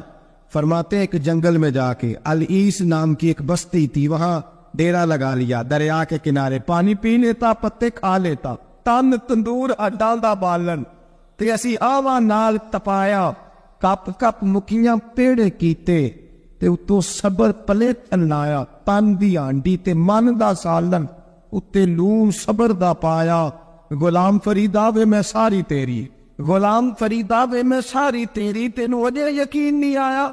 فرماتے سالوں پتے کھائے، اب جو بھی وہاں سے تانگ ہوتا وہ میرے پاس آ کے پناہ لیتا، جس کو مکے والے مارتے میرے پاس آ کہتے تانے دینے والے آگے کہتے تم کس طرح کے نوکر ہو، تمہیں تو انہوں نے رکھا ہی نہیں، ہم نے کہا چپ کر جا، وہ ہمارے آقا ہے، وہ ہمارے آقا ہے، رکھے تب بھی ٹھیک ہے، نہ رکھے اللہ اکبر۔ ایمان دیکھو، قوت دیکھو، جیڑیاں ਹਸਮਾਂ ਦੀ ਵਿੱਚ ਰਜ਼ਾ ਬਸਨ ਭਾਗ ਜਾਗ ਜਾਂਦੇ ਉਹਨਾਂ ਗੋਲੀਆਂ ਦੇ ਤੇ ਮੈਂ ਗੁੱਡੀ ਹੱਥ ਡੋਰ ਸੱਜਣ ਦੇ ਇਹ ਜਿੰਜ ਰੱਖੇ ਉਂਝ ਰਹਿਣਾ ਵਾਜਬ ਨਹੀਂ ਜੇ ਵਿੱਚ ਸ਼ਰੀਅਤ ਮੰਦਾ ਕਸਮ ਨੂੰ ਕਹਿਣਾ فرمایا بس ٹھیک ہے جس طرح حضور راضی ویسے ہی ہم راضی حضرت ابو بصیر رضی اللہ تعالیٰ عنہ کے پاس 300 صحابہ کٹے ہو گئے 300 حضرت ابو بصیر جب مدینے کی سرحد سے گزر رہے تھے نا تو نبی پاک نے ایک آواز دی تھی فرمایا ابو بصیر ایک وقت آئے گا کہ میرا پیغام تجھ تک پہنچے گا ایک ٹائم آئے گا حضرت ابو بصیر سے جب کوئی کہتا نا کہ زندہ کس بات پہ ہو تو فرمانے لگے مصطفیٰ کے فرمان پہ بڑا یقین ہے بلاوا آئے گا مجھے بلاوا مجھے یقین ہے کہ مجھے بلاوا بڑی امید ہے سرکار قدموں میں بلائیں گے اور کرم کی جب نظر ہوگی مدینے مجھے یقین ہے کہ مجھے بلاوا حضرت ابو بصیر رضی اللہ تعالیٰ عنہ فرماتے ہیں کہ وقت گزرتا گیا 300 لوگ اکٹھے ہو گئے جب کوئی مسلمانوں کا قافلہ مکے کے پاس سے گزرتا تو مکے والے لوٹ لیتے تھے حضور نے بھی اجازت دی مدینے والوں کو اگر ان کا قافلہ کوئی آئے تو انہیں بھی حملے کی اجازت ہے کفر کا مال مال غنیمت ہے حضرت ابو بصیر کہتے ہیں جب بھی ہمارے قریب سے وہ رستہ تھا شام کی طرف جانے کا جب بھی کافر گزرتے ہم ان کے قافلے پکڑ لیتے لوٹتے ہم بھی ان کو اس طرح کی سزا دیتے جو مسلمانوں کو دیتے تھے فرماتے ان کا جینا محال ہو گیا ہاتھ باندھ کے نبی پاک کی بارگاہ میں گئے کہنے لگے یہ شرک ختم فرما دیں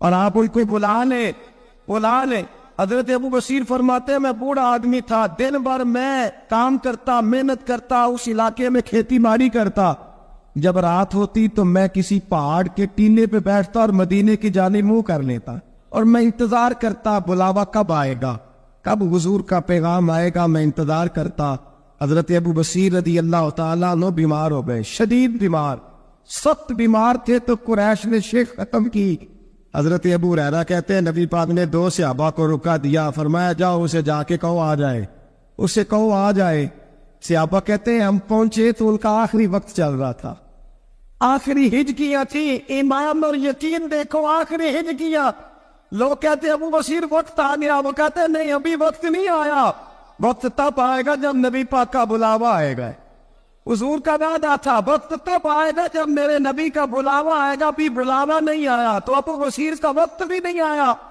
صحابہ کہتے ہیں ہم نے جا کے رکا تھمایا اٹھنے کی بھی طاقت نہیں تھی جب حضور کا رکا لیا نا تو دونوں یوں مٹھیاں بند کر لی گویا جھوم جھوم کے نعرے لگانے لگے آؤ دیکھو میرے نبی کے وعدے کتنے سچے ہیں آؤ دیکھو حضور کے وعدے چونتے حضور کا نامہ سر پہ رکھتے سینے سے لگاتے اور کہتے ہیں پھر بلند آواز سے کلمہ پڑھنے لگے کہنے لگے حضور میں حاضر ہوا یا رسول اللہ میں آیا کہتے بلند آواز سے کلمہ پڑھا اور ان کی روح پرواز کر گئی نبی رحمت صلی اللہ علیہ وسلم کے غلاموں کا یقین اعتماد اتنے اعلیٰ درجے ایک صحابی حضرت خزیمہ رضی اللہ تعالیٰ ابو داؤد شریف میں حدیث موجود ہے نبی پاک علیہ السلام نے ایک یہودی سے گھوڑا خرید لیا حضور نے فرمایا آ میرے ساتھ میں تمہیں پیسے دیتا ہوں اللہ کے محبوب تھوڑا آگے تشریف لے گئے یہ ذرا تھوڑے فاصلے پہ پیچھے آ رہا تھا راستے میں لوگوں نے اس کو کہا کہ تو نے تو سستا بیچ دیا ہے گھوڑا تو مہنگا ہے قیمت زیادہ لگا دی یہ مکر گیا محبوب کریم علیہ السلام نے پیسے تمہارے پیسے لو گھوڑا دو کہنے لگا کون سا گھوڑا میں نے تو بیچا ہی نہیں اب جب سوتا ہوا تھا گھوڑے کا تو حضور تھے یا وہ یہودی تھا تیسرا شخص ہی کوئی نہیں تھا کون سا گھوڑا کیسا گھوڑا اپنا حق چھوڑ دینا یہ بھی بعض اوقات بزدلی ہوتا ہے نبی کریم علیہ السلام نے فرمایا بھائی تو کیسے مکر سکتا ہے جب تیرا میرا سودا طے ہوا ہے جب ایک مخصوص رقم پر تو نے اسے بیچ دیا ہے تو مکر کیسے سکتا ہے تو پیسے لے اور گھوڑا دے اب جب تھوڑی سی بات تکرار میں آئی تو کچھ لوگ وہاں جمع ہو گئے مسلمان یہودی اور بھی کئی لوگ وہ یہودی کہنے لگا جی آپ اس طرح کریں ایک گواہ دے دیں میں زیادہ نہیں مانگتا ایک دے دے ایک بندہ کہہ دے کہ یہ گھوڑا میں نے بیچا ہے اور آپ نے خریدا ہے تو میں آپ کے حوالے کر دوں گا وہاں بندہ کوئی دوسرا موجود ہی نہیں تھا تو گواہ کسے پیش کیا جائے حضرت خزیمہ رضی اللہ تعالیٰ عنہ نبی کریم کے صحابی ہے فوراً بولے وہ بھی لوگوں کی باتیں سن کے وہاں آئے تھے فوراً بولے کہنے لگے یا رسول اللہ میں دیتا ہوں گواہی دوڑ کے آگے آئے کہنے لگے جی میں گواہی دیتا ہوں کہ آپ نے گھوڑا خریدا ہے یہودی نے بیچا ہے اب اس نے کہا تھا ایک بندہ کہہ دے تو میں دے دوں گا اس کی شرط پوری ہو گئی حضور نے پیسے اس کے ہاتھ میں دیے اس نے گھوڑا محبوب کے دستے مبارک میں لگام تھمائی حضور تشریف لے گئے، غلام کو دیا، گھوڑا گھر چلا گیا۔ نبی کریم نے حضرت خزیمہ سے کہا خزیمہ ایک بات تو بتا، تو تھا ہی نہیں اور تو نے بن دیکھی گواہی کیسے دے دی؟ تو حضرت خزیمہ رضی اللہ تعالیٰ عنہ کہنے لگے یا رسول اللہ یہ تو زمین کی خبر ہے نا، میں نے تو آسمان کی چیزیں بھی نہیں دیکھی، آپ نے کہا ہے تو میں مان گیا ہوں، تو میں تو آسمانی خبریں مان گیا، میں تو جنت آپ کے کہنے پہ مان گیا، میں تو دوزخ آپ کے کہنے پہ مان گیا، میں تو فرشتے آپ کے کہنے پہ مان گیا، میں تو قیامت کی ساری باتیں آپ کے کہنے پہ مان گیا۔ وہ بتا رہے ہیں، گویا وہ سمجھا رہے ہیں یا رسول اللہ میں نے تو رب بھی نہیں دیکھا، تو آپ کے کہنے پر مان گیا، اور جب اتنی ساری چیزیں آپ کے کہنے پہ مان گیا ہوں تو گھوڑا تو چیز ہی کوئی نہیں۔ اب دیکھیے حضور کا تبصرہ یہاں کیا ہے، انہوں نے ایمان کا مرکز و محور ذات مصطفیٰ کو سمجھا، ان کو سمجھ آئی کہ کل کائنات حضور کی ذات ہے۔ اب حضور سید آدم علیہ السلام نے اس بات کو سن کر اعلان کیا فرمایا؟ حضور فرمانے لگے لوگوں جہاں بھی شرعی گواہی کی ضرورت ہو نا تو گواہ چاہیے ہوتے، لیکن جہاں میرا یہ خزیمہ موجود ہو ایک کی گواہی دو کے برابر شمار کی جائے۔ اتنا بڑا اعزاز، نظریاتی طور پر اتنی زیادہ پختگی، جب تک اپنے ایمان کا مرکز اور محور ذات مصطفیٰ کو نہیں سمجھا جائے۔ ایک اور بھی بات عرض کروں، کئی کام ہوتے ہیں، وہ کام تو ہوتے ہیں پر خشک بڑے ہوتے، کچھ ڈیوٹیاں تو ہوتی ہیں لیکن وہ ڈیوٹیاں تھکا بڑا دیتی، کچھ سفر تو ہوتے ہیں پر وہ سفر پورے وجود کو توڑ پھوڑ کے رکھ دیتے، لیکن کچھ کام ایسے ہوتے ہیں جو بندہ بڑے ہی ذوق سے کرتا ہے، کچھ ڈیوٹیاں ایسی ہوتی ہیں کہ بندہ کہتا ہے کبھی 2 گھنٹے اور کرنی پڑ جائے نا، کچھ سفر ایسے ہوتے ہیں کہ جس میں بندے کا دل کرتا ہے یا اللہ یہ سفر کبھی روز ملے نا۔ چلے نہیں سمجھ آتی تو ایک سادی سی کسی شاعر نے بات کی ہے، اس نے کہا ہے کہ دنیا اندیا سفراں تو بندہ تھک بھی تے جاندا ہے نا، پر سفر مدینے دا ہر وار ہی بڑا زون۔ کچھ سفر تھکاتے نہیں نا، کتاکٹ نہیں ہوتی، کچھ چیزیں انسان ذوق سے کرتا ہے، اس کی طبیعت اگر نبی پاک علیہ السلام کی ذات کے ساتھ دل کی قلبی وابستگی ہو جائے، دین کا کام تھکاوٹ پیدا نہیں کر، مسجد کی حاضری بوجھ نہیں بنتی، انسان کے لیے کوئی بھی خیر کا کام کرنا مشکل نہیں ہوتا، اس کا وجود ڈھل سا جاتا ہے، اس کی طبیعت اس طرح کی ہو جاتی ہے کہ جیسے سارے نور سے ہو کر آ گئے۔ شرط یہ ہے کہ کامل محبت ہو۔ آج کل ڈھیروں لوگوں کو دعویٰ ہے حضور کی محبت کا، ڈھیروں لوگوں کو، اور بالکل ٹھیک ہے، ہونا بھی چاہیے، لیکن اپنے آپ سے پوچھ لینا چاہیے اچھی طرح سے، ہمیں اچھی طرح سے غور کر لینا چاہیے کہ شہرت زیادہ پیاری ہے کہ حضور، یہ ہمیں غور کرنا چاہیے۔ ہمیں غور کر لینا چاہیے کہ دولت زیادہ پیاری ہے کہ نبی پاک علیہ السلام کی ساتھ۔ ہمیں غور کرنا چاہیے کہ برادری اور قبیلے کی رسمیں زیادہ پیاری ہیں یا حضور کے دین کی بات زیادہ پیاری۔ ہمیں پہلے غور کا اپنی ترجیحات کا تعین کرنا چاہیے، اور پھر ہمیں اپنے دل سے یہ بھی پوچھنا چاہیے کہ تیرا فلان دوست سے ملنے کو تو بار بار دل کرتا ہے، اہل خانہ کو، گھر والوں کو ملنے کو تو تیرا بار بار جی چاہتا ہے، کیا تیرے دل میں کبھی بیٹھے بیٹھے تڑپ اٹھتی ہے، بیٹھے بیٹھے، اور کبھی تیری آنکھیں باہر آتی ہے کہ رب کوئی موقع بنا دے اور میں جا کے حضور کا شہر مبارک بھی دیکھا ہوں؟ اچانک دل کرتا ہے نا کسی شخص سے بات کرنے کو، تو کیا بالکل بیٹھے بیٹھے کبھی اچانک نعت سننے کو بھی دل کرتا ہے کہ نہیں؟ کبھی اچانک حضور کی سیرت کی طرف بھی توجہ بیٹھے بیٹھے چلی جاتی ہے کہ نہیں؟ دیکھیں کوئی بندہ بھی انکار نہیں کرے گا جب کسی سے کہا جائے گا کہ مجھے حضور علیہ السلام سے بڑی محبت ہے، لیکن آپ کو کس سے محبت ہے، آپ کس سے پیار کرتے ہیں، یہ صرف آپ کو ہی پتا ہوتا ہے۔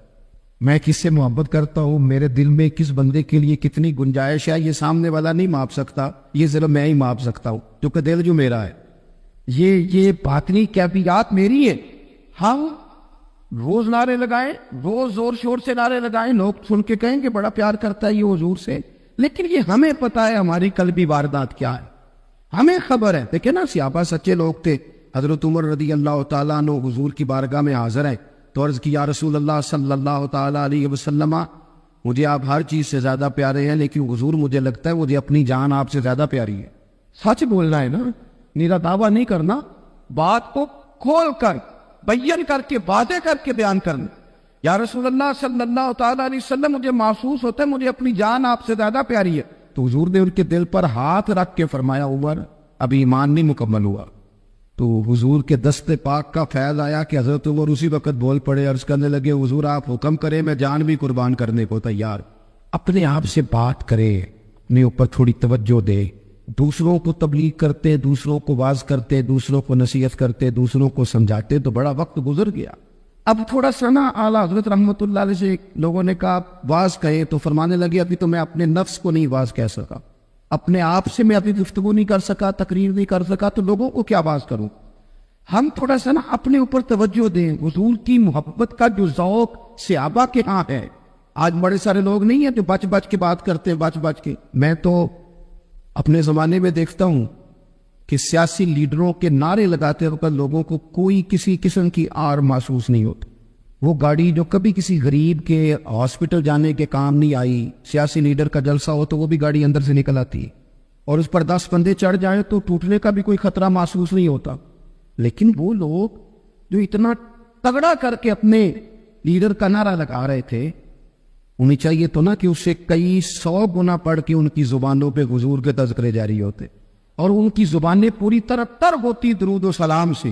لیکن آپ دیکھ لیں ہم اپنی اپنی فیلڈ میں، اپنے اپنے معاملات میں کتنے زیادہ مضبوط ہیں اور کتنے زیادہ آگے ہیں، لیکن ذات رسالت محاب کے معاملے میں ہمیں وہ جوش، وہ محبت جس کا ہم اظہار کرتے ہیں، ہمیں اسے کیفیات میں لانا چاہیے۔ اور کچھ لوگ ایسے بھی ہیں جو اس معاملے میں بھی بڑے سنجیدہ ہو کے رہنا پسند کرتے ہیں۔ وہ کہتے ہیں نہیں جی نہیں، اب میں جلوس میں جاؤں، اور میں حیران ہوتا ہوں جو قوم روز کوئی نہ کوئی جلوس نکالتی ہے، وہ نبی پاک کا جلوس آتا ہے تو وہ شرعی دلائل پوچھنے شروع کر دیتی ہے، ابھی اس پر کوئی دلیل ہے؟ تو میں نے کہا یہ جو روز نکلتے ہیں ان پر دلیلیں ہیں؟ کبھی کسی نے سوال نہیں کیا، کبھی کسی شخص نے کوئی بات نہیں کی، اور یہاں لوگ دلائل کی دنیا میں اتر آتے۔ بارفتگی، شوق، حضور کی جو مرکزی حیثیت ہے دین میں، نبی پاک کے ساتھ قلبی رشتہ، مضبوط وارفتگی۔ عروہ بن مسعود ثقفی کفر کی طرف سے نہ سفیر بن کے آئے تھے حدیبیہ میں۔ جب کوئی بندہ کسی کا سفیر بن کے آتا ہے تو وہ اس کی پوری ترجمانی بھی کرتا ہے، پورے نمائندے بن کے آئے تھے۔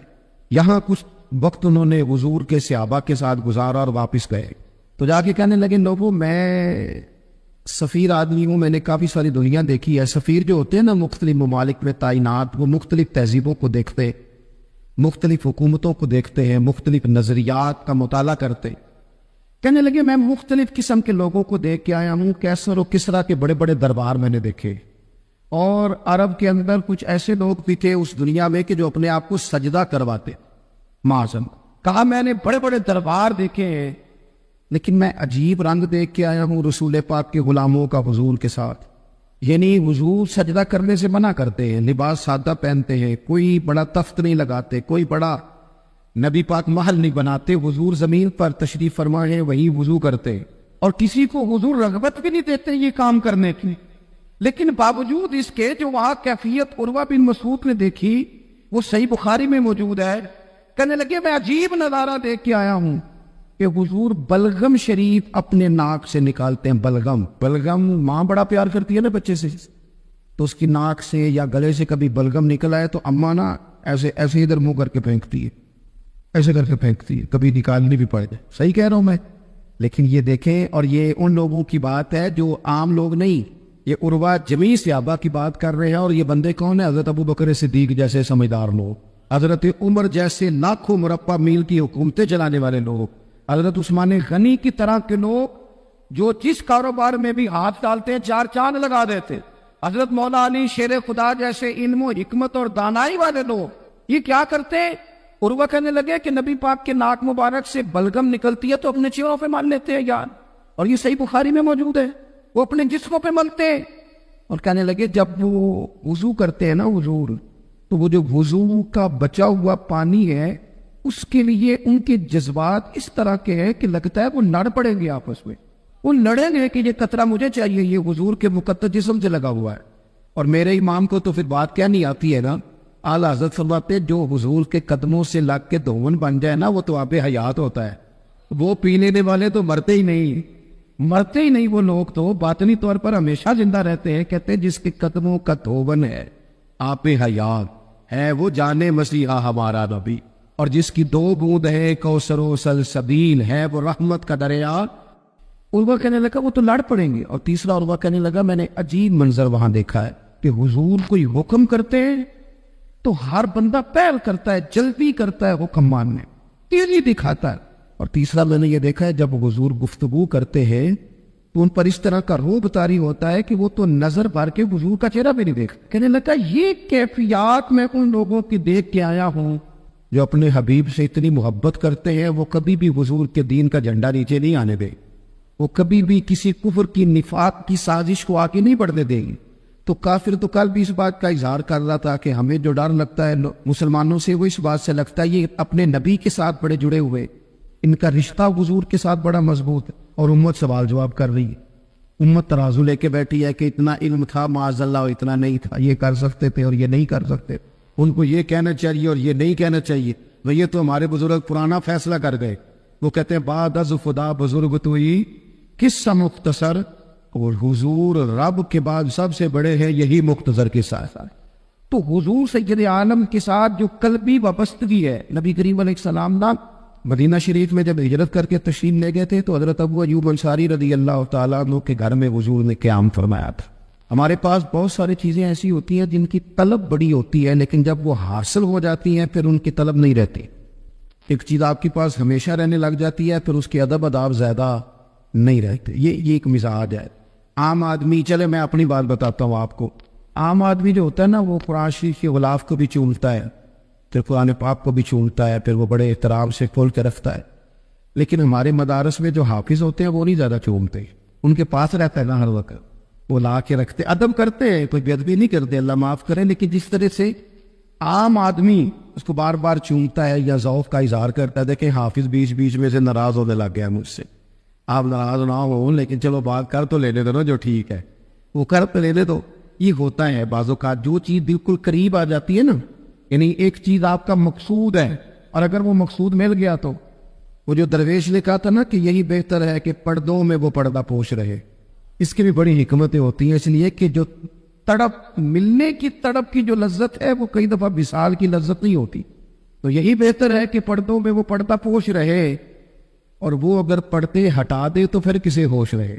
جب آپ کو وہ چیز میسر آ جاتی ہے تو پھر اس کی قدر. اسی لیے حضرت عمر فاروق رضی اللہ تعالیٰ عنہ کا یہ طریقہ تھا کہ جب لوگ حج کر لیتے تھے نا تو فرماتے تھے حج ہو گیا, اب اپنے اپنے گھر جاؤ, زیادہ دیر نہ رہو حرم شریف کے, زیادہ دیر رہو گے تو قدر نہیں کرو, اب جاؤ. بڑی دلچسپ ہوتی ہے بے ترتیب ملاقاتیں. کبھی کبھی ملنے میں ذوق زیادہ ہوتا ہے, لطف زیادہ ہوتا ہے, طمانینت زیادہ ہوتی. حضرت ابو ایوب انصاری کہتے ہیں مجھے مقصود مل گیا, کرم ہو گیا, میں منتظر تھی, میری روح میری نظر کے حضور میرے گھر تشریف لائیں, حضور آ گئے, کرم ہو گیا, رحمت ہو گئی. اب ایسا نہیں ہے کہ ان لوگوں کو مقصود مل گیا ہے تو بس بات ختم ہو گئی. اب وہ سمجھ گئے کہ میرے تو گھر آ گئے تو میرے لیے تو ساری بات ہی کھل گئی ہے. ان کی ادبی معرفت کا یہ عالم تھا اور نبی پاک کے ساتھ ان کی وابستگی کا یہ حال تھا کہ کہتے ہیں میں نے نا میرے گھر کے 2 منزلیں تھی, میں نے نچلی والی منزل حضور کے لیے چھوڑ دی تاکہ نبی کریم صلی اللہ تعالیٰ علیہ وسلم کی زیارت کے لیے لوگوں نے آنے جانا ہے تو لوگوں کے لیے آسانی رہے. فرماتے نیچے حضور آرام فرمائے ہیں اور میں اوپر والی منزل پہ تھا, جا کے چارپائی پہ لیٹ گیا. یہ مسلم شریف میں آپ کو ملے گا, اس کی اصل ملے گی آپ کو. فرماتے میں آرام سے جا کے چھت پہ لیٹ گیا, رات کا تھوڑا سا پہر گزرا تو میرے دل میں خیال آیا وہ یوں تو اوپر ہے اور حضور نیچے, اے پائے نظر ہوش میں آ, یہ کنویں نبی ہے, آنکھوں سے بچڑنا یہاں بے ادبی ہے. اور امام فرماتے ہیں حرم کی زمین اور قدم رکھ کے چلنا, ارے سر کا موقع ہے وہ جانے والے. کہا حضور نیچے. فرماتے ساری رات میں ایک دیوار کے ساتھ پیچھے ہو کے بیٹھا رہا, ساری رات یہ سوچتا تھا کہیں میں وہاں نہ چل دو جاؤ, حضور آرام فرما ہو, میرے قدم نہ آ جائے. میں تڑپتا رہا, مقصود پاس آ گیا ہے, وہ چیز حاصل ہو گئی ہے, لیکن اس کی تڑپ میں اضافہ ہوا ہے, احترام بڑا ہے. یعنی آپ سوچ رہے ہیں کہ میں ان کا ادب کیسے کروں, ان سے محبت کیسے کروں, کس اعزاز سے انہیں بٹھاؤں. فرماتے ہیں کہ تڑپ کے میں صبح حاضر بارگاہ ہوا. میں نے کہا یا رسول اللہ کریم کرم ہو جائے, میری تو بساط ہی نہیں, میں چھت پہ کیسے گزارا کروں گا. تو حضور فرمانے لگے میرے پاس تو لوگوں نے آنے جانا ہے, میں تو نیچے ذرا آسانی محسوس کرتا ہوں, یہی ٹھوک. یا رسول اللہ آپ کی بات ٹھیک ہے, پر کریم اگر کرم ہو جائے نا تو مہربانی ہوگی. اللہ کے رسول نے جب نظر مبارک اٹھا کے حضرت ابو ایوب انصاری کا چہرہ دیکھا نا, خیال آیا مسلمان ایک بد پہچان جاتے ہیں اور محمد تو آدمی کے دل کی باتیں جان جاتے صلی اللہ تعالی علیہ وسلم. حضور نے جب نظر فرمائی اور ان کی آنکھوں میں چمکتے ہوئے آنسو دیکھے تو حضور فرمانے لگے میں سمجھ گیا ہوں تو نہ اوپر رہ پائے گا نہ سو پائے گا، تو بچے لے کے نیچے آ جا، میں ہی اوپر چلا جاتا ہوں۔ صحابہ کی وہ جو خاص قلبی کیفیات ہے رسول پاک کے ساتھ، میرے سنگیوں دیکھو میلاد شریف کا جو جھنڈا ہے وہ بھی میلاد شریف کا ہی ہے، وہ میلاد کا جھنڈا، ایسا نہ ہو کہ میلاد کا جھنڈا کسی گلی میں پڑا ہوا نظر آئے، میلاد پہ چھپنے والا اشتہار پوسٹر کسی جگہ گھرا ہوا نظر آئے۔ یہ جو لنگر شریف ہے نا، تبرک کے چاول، یہ حضور کے میلاد سے وابستہ ہے، یہ گلیوں میں بکھرے ہوئے نظر نہ آئے، اس طرح کی کیفیات نہ ہو کہ محسوس ہو کہ جناب یہ تو احترام والے لوگ ہیں، یہ لوگ تو حضور کی محبت کی بات کرتے۔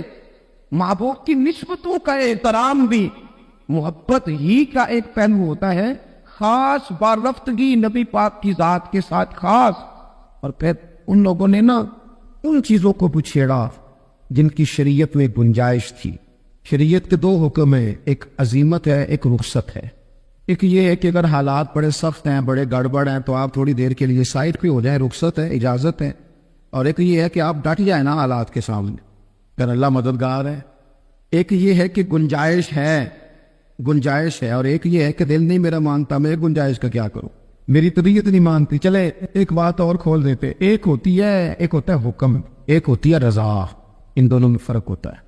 وہ جی میں نے حضرت صاحب سے کہا جی مجھے اجازت ہے میں جاؤں، انہوں نے کہا جاؤ، میں چھٹی لے کے آیا ہوں۔ بھائی آپ نے چھٹی مانگی تھی، حضرت نے دے دی، استاد جی نے دے دی، یہ تو حکم ہے، لیکن تمہیں بھانپنا چاہیے تھا نا ان کی مرضی کیا ہے، ان کی رضا کیا ہے۔ رضا تو اس طرح کی ہوتی ہے کہ مکتب عشق کا دستور نرالا دیکھا، اس کو چھٹی نہ ملی جس نے سبق یاد کیا۔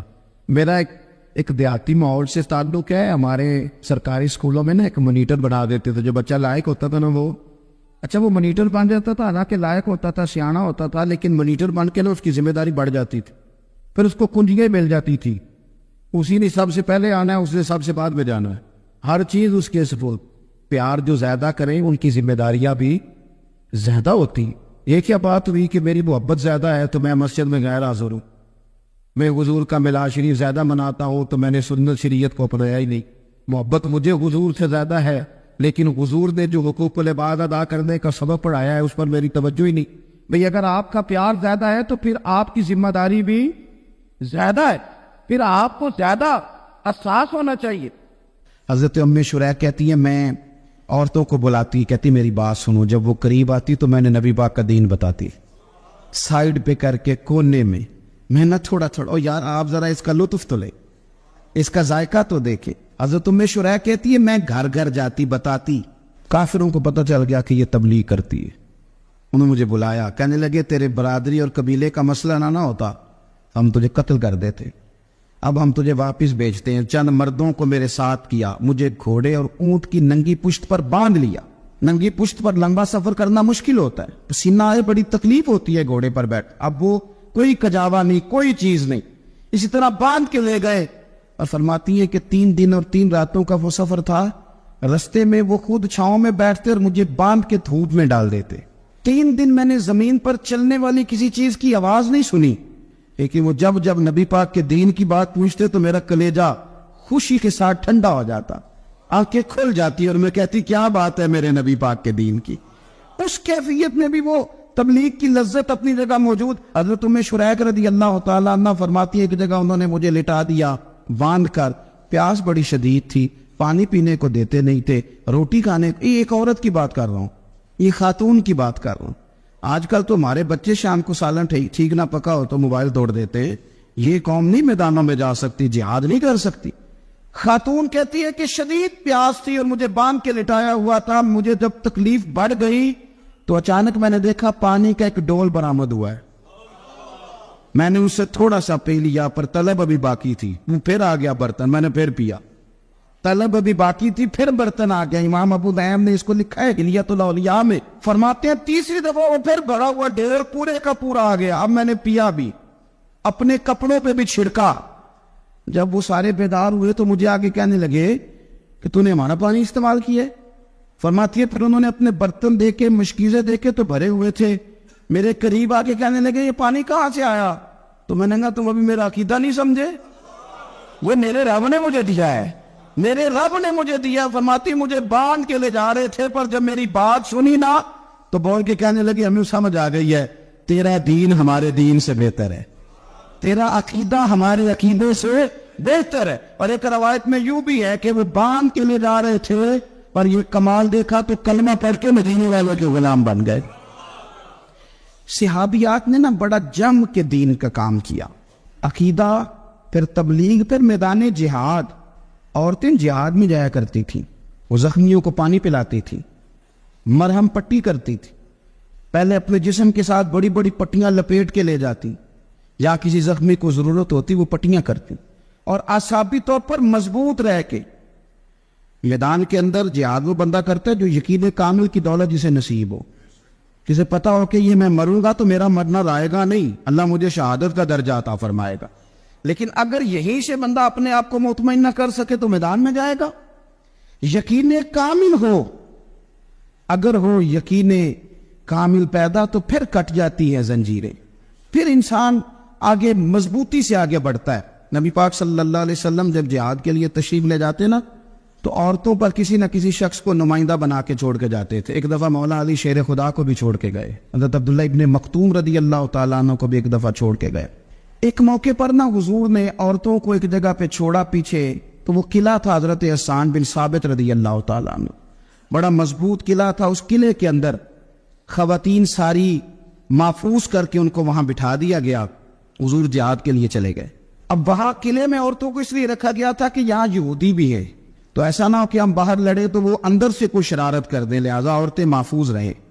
حضرت حسان بن ثابت رضی اللہ تعالیٰ عنہ کی ڈیوٹی تھی تلوار لے کے حفاظت کرنے کی، تو ایک یہودی آ گیا، وہ اب ٹو کرنے لگا، تجسس کرنے لگا کہ یہاں عورتیں ہیں تو کوئی مرد بھی ہے کہ دائیں بائیں دیکھنے لگا۔ حضرت صفیہ رضی اللہ تعالیٰ عنہ نے توجہ کی، جناب حسان بن ثابت سے کہنے لے 1 منٹ لگا، اس کی گردن مار دے، ایسا نہ ہو کہ یہ جا کے بتا دے، گردن اڑا دے۔ حضرت حسان بن ثابت ذرا تھوڑی کوشش کرنے لگے، ارادہ کرنے لگے، آگے بڑھنے لگے، تو ابھی وہ تیاری میں ہی تھے تو حضرت صفیہ رضی اللہ تعالیٰ عنہ خود نکلی پیچھے سے ہو کے، ذرا سا ایک ستون کے پیچھے چھپی، ہاتھ میں بڑا سا ڈنڈا پکڑا، وہ آپ کے قریب سے گزرنے لگا۔ تو یہ خاتون کی بات کر رہا ہوں، خاتون کی، کسی مرد کی ضرورت ہے عورت کو تنگ کر جائے؟ شرط یہ ہے کہ عورت کے اندر بھی تو غیرت ایمانی ہو نا، اس کے اندر بھی تو وہ قوت ہو نا، ایسا نہ ہو کہ وہ کمزور پڑ جائے۔ ہاتھ کے اندر ڈنڈا تھا، جب وہ یہودی پاس سے گزرنے لگا تو اللہ اکبر کہہ کہ بی بی نے اتنے زور سے مارا ڈنڈا، حضور کی پپھو نے ایک ہی ڈنڈا کھایا اور وہ زمین پہ ڈھیر ہو گیا۔ حضرت صفیہ نکلی اور جناب حسان بن ثابت سے کہنے لگی مجھے آتی ہے شرم، کیونکہ جب کسی کو مار دیا جائے تو اس کا مال مال غنیمت ہے نا کافر کا، اب اس کی زرہ اتارنی ہے، اس کی تلوار لینی ہے۔ فرمایا مجھے شرم آتی ہے، وہ مرد ہے، اس طرح کرو، مار میں نے دیا، سامان تم اتار کے لے آؤ۔ یہ قوت تھی مسلمان عورتوں کے اندر، یہ شوق تھا، یہ جذبہ تھا۔ ہمارے یہاں نا اور روز روز کی کمزوریاں، عورتوں کا روز آنسو بہانا اور جہاں بھی سنانا دکھ ہی سنانا، اس نے انہیں کمزور کر دیا۔ آپ کے ذہن پہ چیزیں سوار ہو جاتی ہیں نا، تو یہ جو مرد زیادہ رہتے ہیں نا عورتوں کے ساتھ، زیادہ وقت گزارتے، زیادہ داستانیں سنتے، ان میں وہ ساری چیزیں پیدا ہو جاتی ہیں۔ آپ نے ناراض نہیں ہونا، میں دعوے سے کہتا ہوں کہ جو جوان اپنی اماں کے اور ابا کے شکوے کرنے لگ جاتا ہے نا، اس نے 1.5 گھنٹہ باتیں سنی ہے بی بی کی، ایسے مفت میں نہیں شکوے کر رہا، اس نے ہلکا ہلکا کہیں جی جی بھی کیا ہے، تو تب یہ ساری کہانیوں نے جنم لیا۔ آپ جس کی صحبت میں بیٹھیں گے اس کا کچھ نہ کچھ اثر ہے، بلکہ عارف رومی تو کہتے ہیں کہ شیر کے بچے کو بکریوں میں چھوڑ دو، بکری بن جائے گا۔ شیر کے بچے کو بکریوں میں چھوڑو، وہ بکری ہے، اس لیے کہ شیروں کی صحبت بندے کو شیر بناتی ہے۔ تو جب بیٹھنا ہی نہیں ہے، باتیں سارا دن یہ والی سننی ہے، ہر وقت رہنا ہی اسی داستان میں، پھر کمزور باتیں، پھر اپنے ماضی کے دکھ، پھر پتہ نہیں کیا۔ آپ نے ناراض نہیں ہونا، میں بعض جوانوں کی باتیں سن کے میرا دل کرتا ہے کہ اسے کہوں یار تو کیا بات کر رہا ہے، اپنا قد دیکھ، تو اپنی عمر دیکھ، رب نے تجھے مرد بنایا ہے، تو کمال آدمی ہے، تو کھڑا ہو۔ اگر اس طرح امت مسلمہ کے نوجوان رہیں گے تو میدانوں میں کس سے نکلنا ہے؟ بات بات پہ رو جانا، بات بات پہ سہم جانا، حالات کے سہمے ہوئے لوگوں کو بتا دو حالات بدل جاتے ہیں، ایک جیسے نہیں رہتے۔ آپ کی طبیعت میں دلیری اور وقار ہونا چاہیے۔ حضرت اسماء بنت ابی بکر صدیق، حضرت صدیق اکبر رضی اللہ تعالی عنہ کی وہ صاحبزادی ہیں جو حضرت عائشہ کی بڑی ہمشیرہ ہیں۔ رات کو غار ثور میں مرد جاتے ڈرتے، آج بھی ڈرتے، اور جناب اسماء نبی پاک کی روٹی لے کے جایا کرتی تھی۔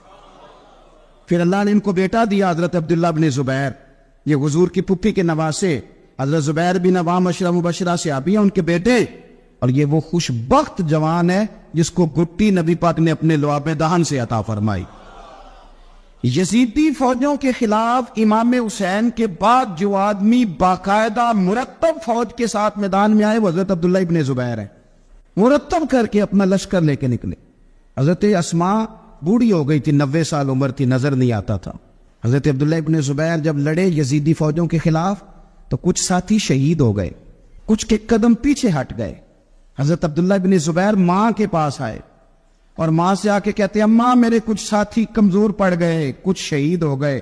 اپنے ذہن میں تہیہ کریں کہ اب ہم نے بدل جانا ہے۔ شوگر ہو جائے تو بدلنا پڑتا ہے، اللہ معاف کرے چینی چھوڑنی پڑتی ہے، من پسند مٹھائیاں چھوڑنی پڑتی ہیں، بدلنا پڑتا ہے۔ بلڈ پریشر ہو جائے تو یارو بدلنا پڑتا ہے۔ اگر انسان کو خدا نہ خواستہ کوئی مرض لگ جائے تو بدلنا پڑتا ہے۔ اولاد پیدا ہو جائے تو بدلنا پڑتا ہے۔ گھر میں بیٹیاں پیدا ہو جائیں تو بوڑھے باپ کو بدلنا پڑتا ہے۔ بال سفید آ جائیں تو پھر بھی تو بدل جانا چاہیے نا۔ انسان کی عمر 40 سال ہو جائے تو پھر بھی تو بدل جانا چاہیے۔ شب برات پہ توبہ کرے تو پھر بھی تو بدل جانا چاہیے۔ اب بدل جائیں، اب ہم بدل جائیں۔ اب نہ درد ہوتی ہے، گاڑی میں بیٹھیں تو کمر پہ درد ہوتی ہے، اب ہم بدل جائیں۔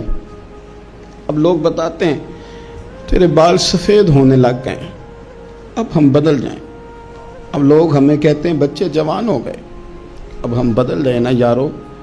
اب لوگ ہمیں کہتے ہیں کہ اوخو اب تو آپ اٹھتے وقت زمین پہ پہلے ہاتھ رکھتے ہیں پھر اٹھتے ہیں، اب بدل نہ جائیں۔ اب محسوس ہوتا ہے کہ نیند گہری نہیں آتی، اب محسوس ہوتا ہے کہیں کہیں جسم میں تکلیف ہے، اب بدل نہ جائیں۔ اب نہ کئی کلاس فیلو چلے گئے دنیا چھوڑ کے، اب بدل نہ جائیں۔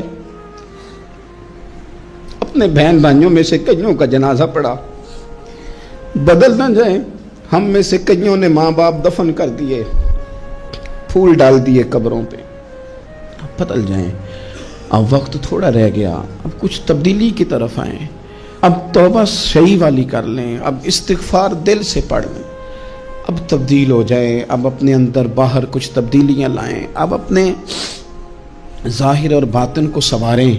اب اللہ رسول کی بارگاہ میں جانا ہے نا تو کہیں ایسا نہ ہو شرم آئے حضور کے سامنے کھڑے ہوتے، حیا آئے نبی کریم کی بارگاہ میں کھڑے ہوتے۔ اب کچھ تبدیلی لائیں، آج ارادہ کریں کہ آج جو توبہ کریں گے وہ صحیح والی کریں گے، آج جو وہاں استغفار کریں گے اللہ کے حضور حاضر ہو کے تو وہ صحیح والا کریں گے۔ اب کچھ تبدیلی کا مزاج لائیں۔ اور پھر ایک اور بات بھی عرض کروں، ہمارے ذاتی تعلقات سارے دھوکہ ہیں، ہماری جیبوں میں مال سارا دھوکہ ہے، ہمارے بلند و باغ دعوے سارے دھوکہ ہیں، ہمارے بڑے بڑے رتبے سارے دھوکہ ہیں۔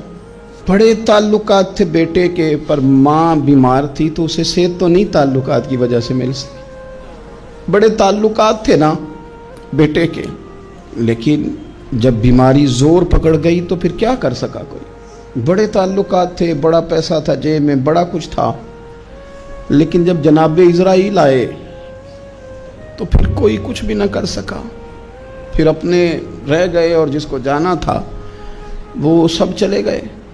تو یہ جتنی چیزیں ہیں نا یہ کچھ نہیں ہیں، یہ دھوکہ ہے۔ سچ صرف اللہ رسول کی ذات ہے، حقیقت صرف دین ہے، اصل صرف وہ بارگاہیں ہیں۔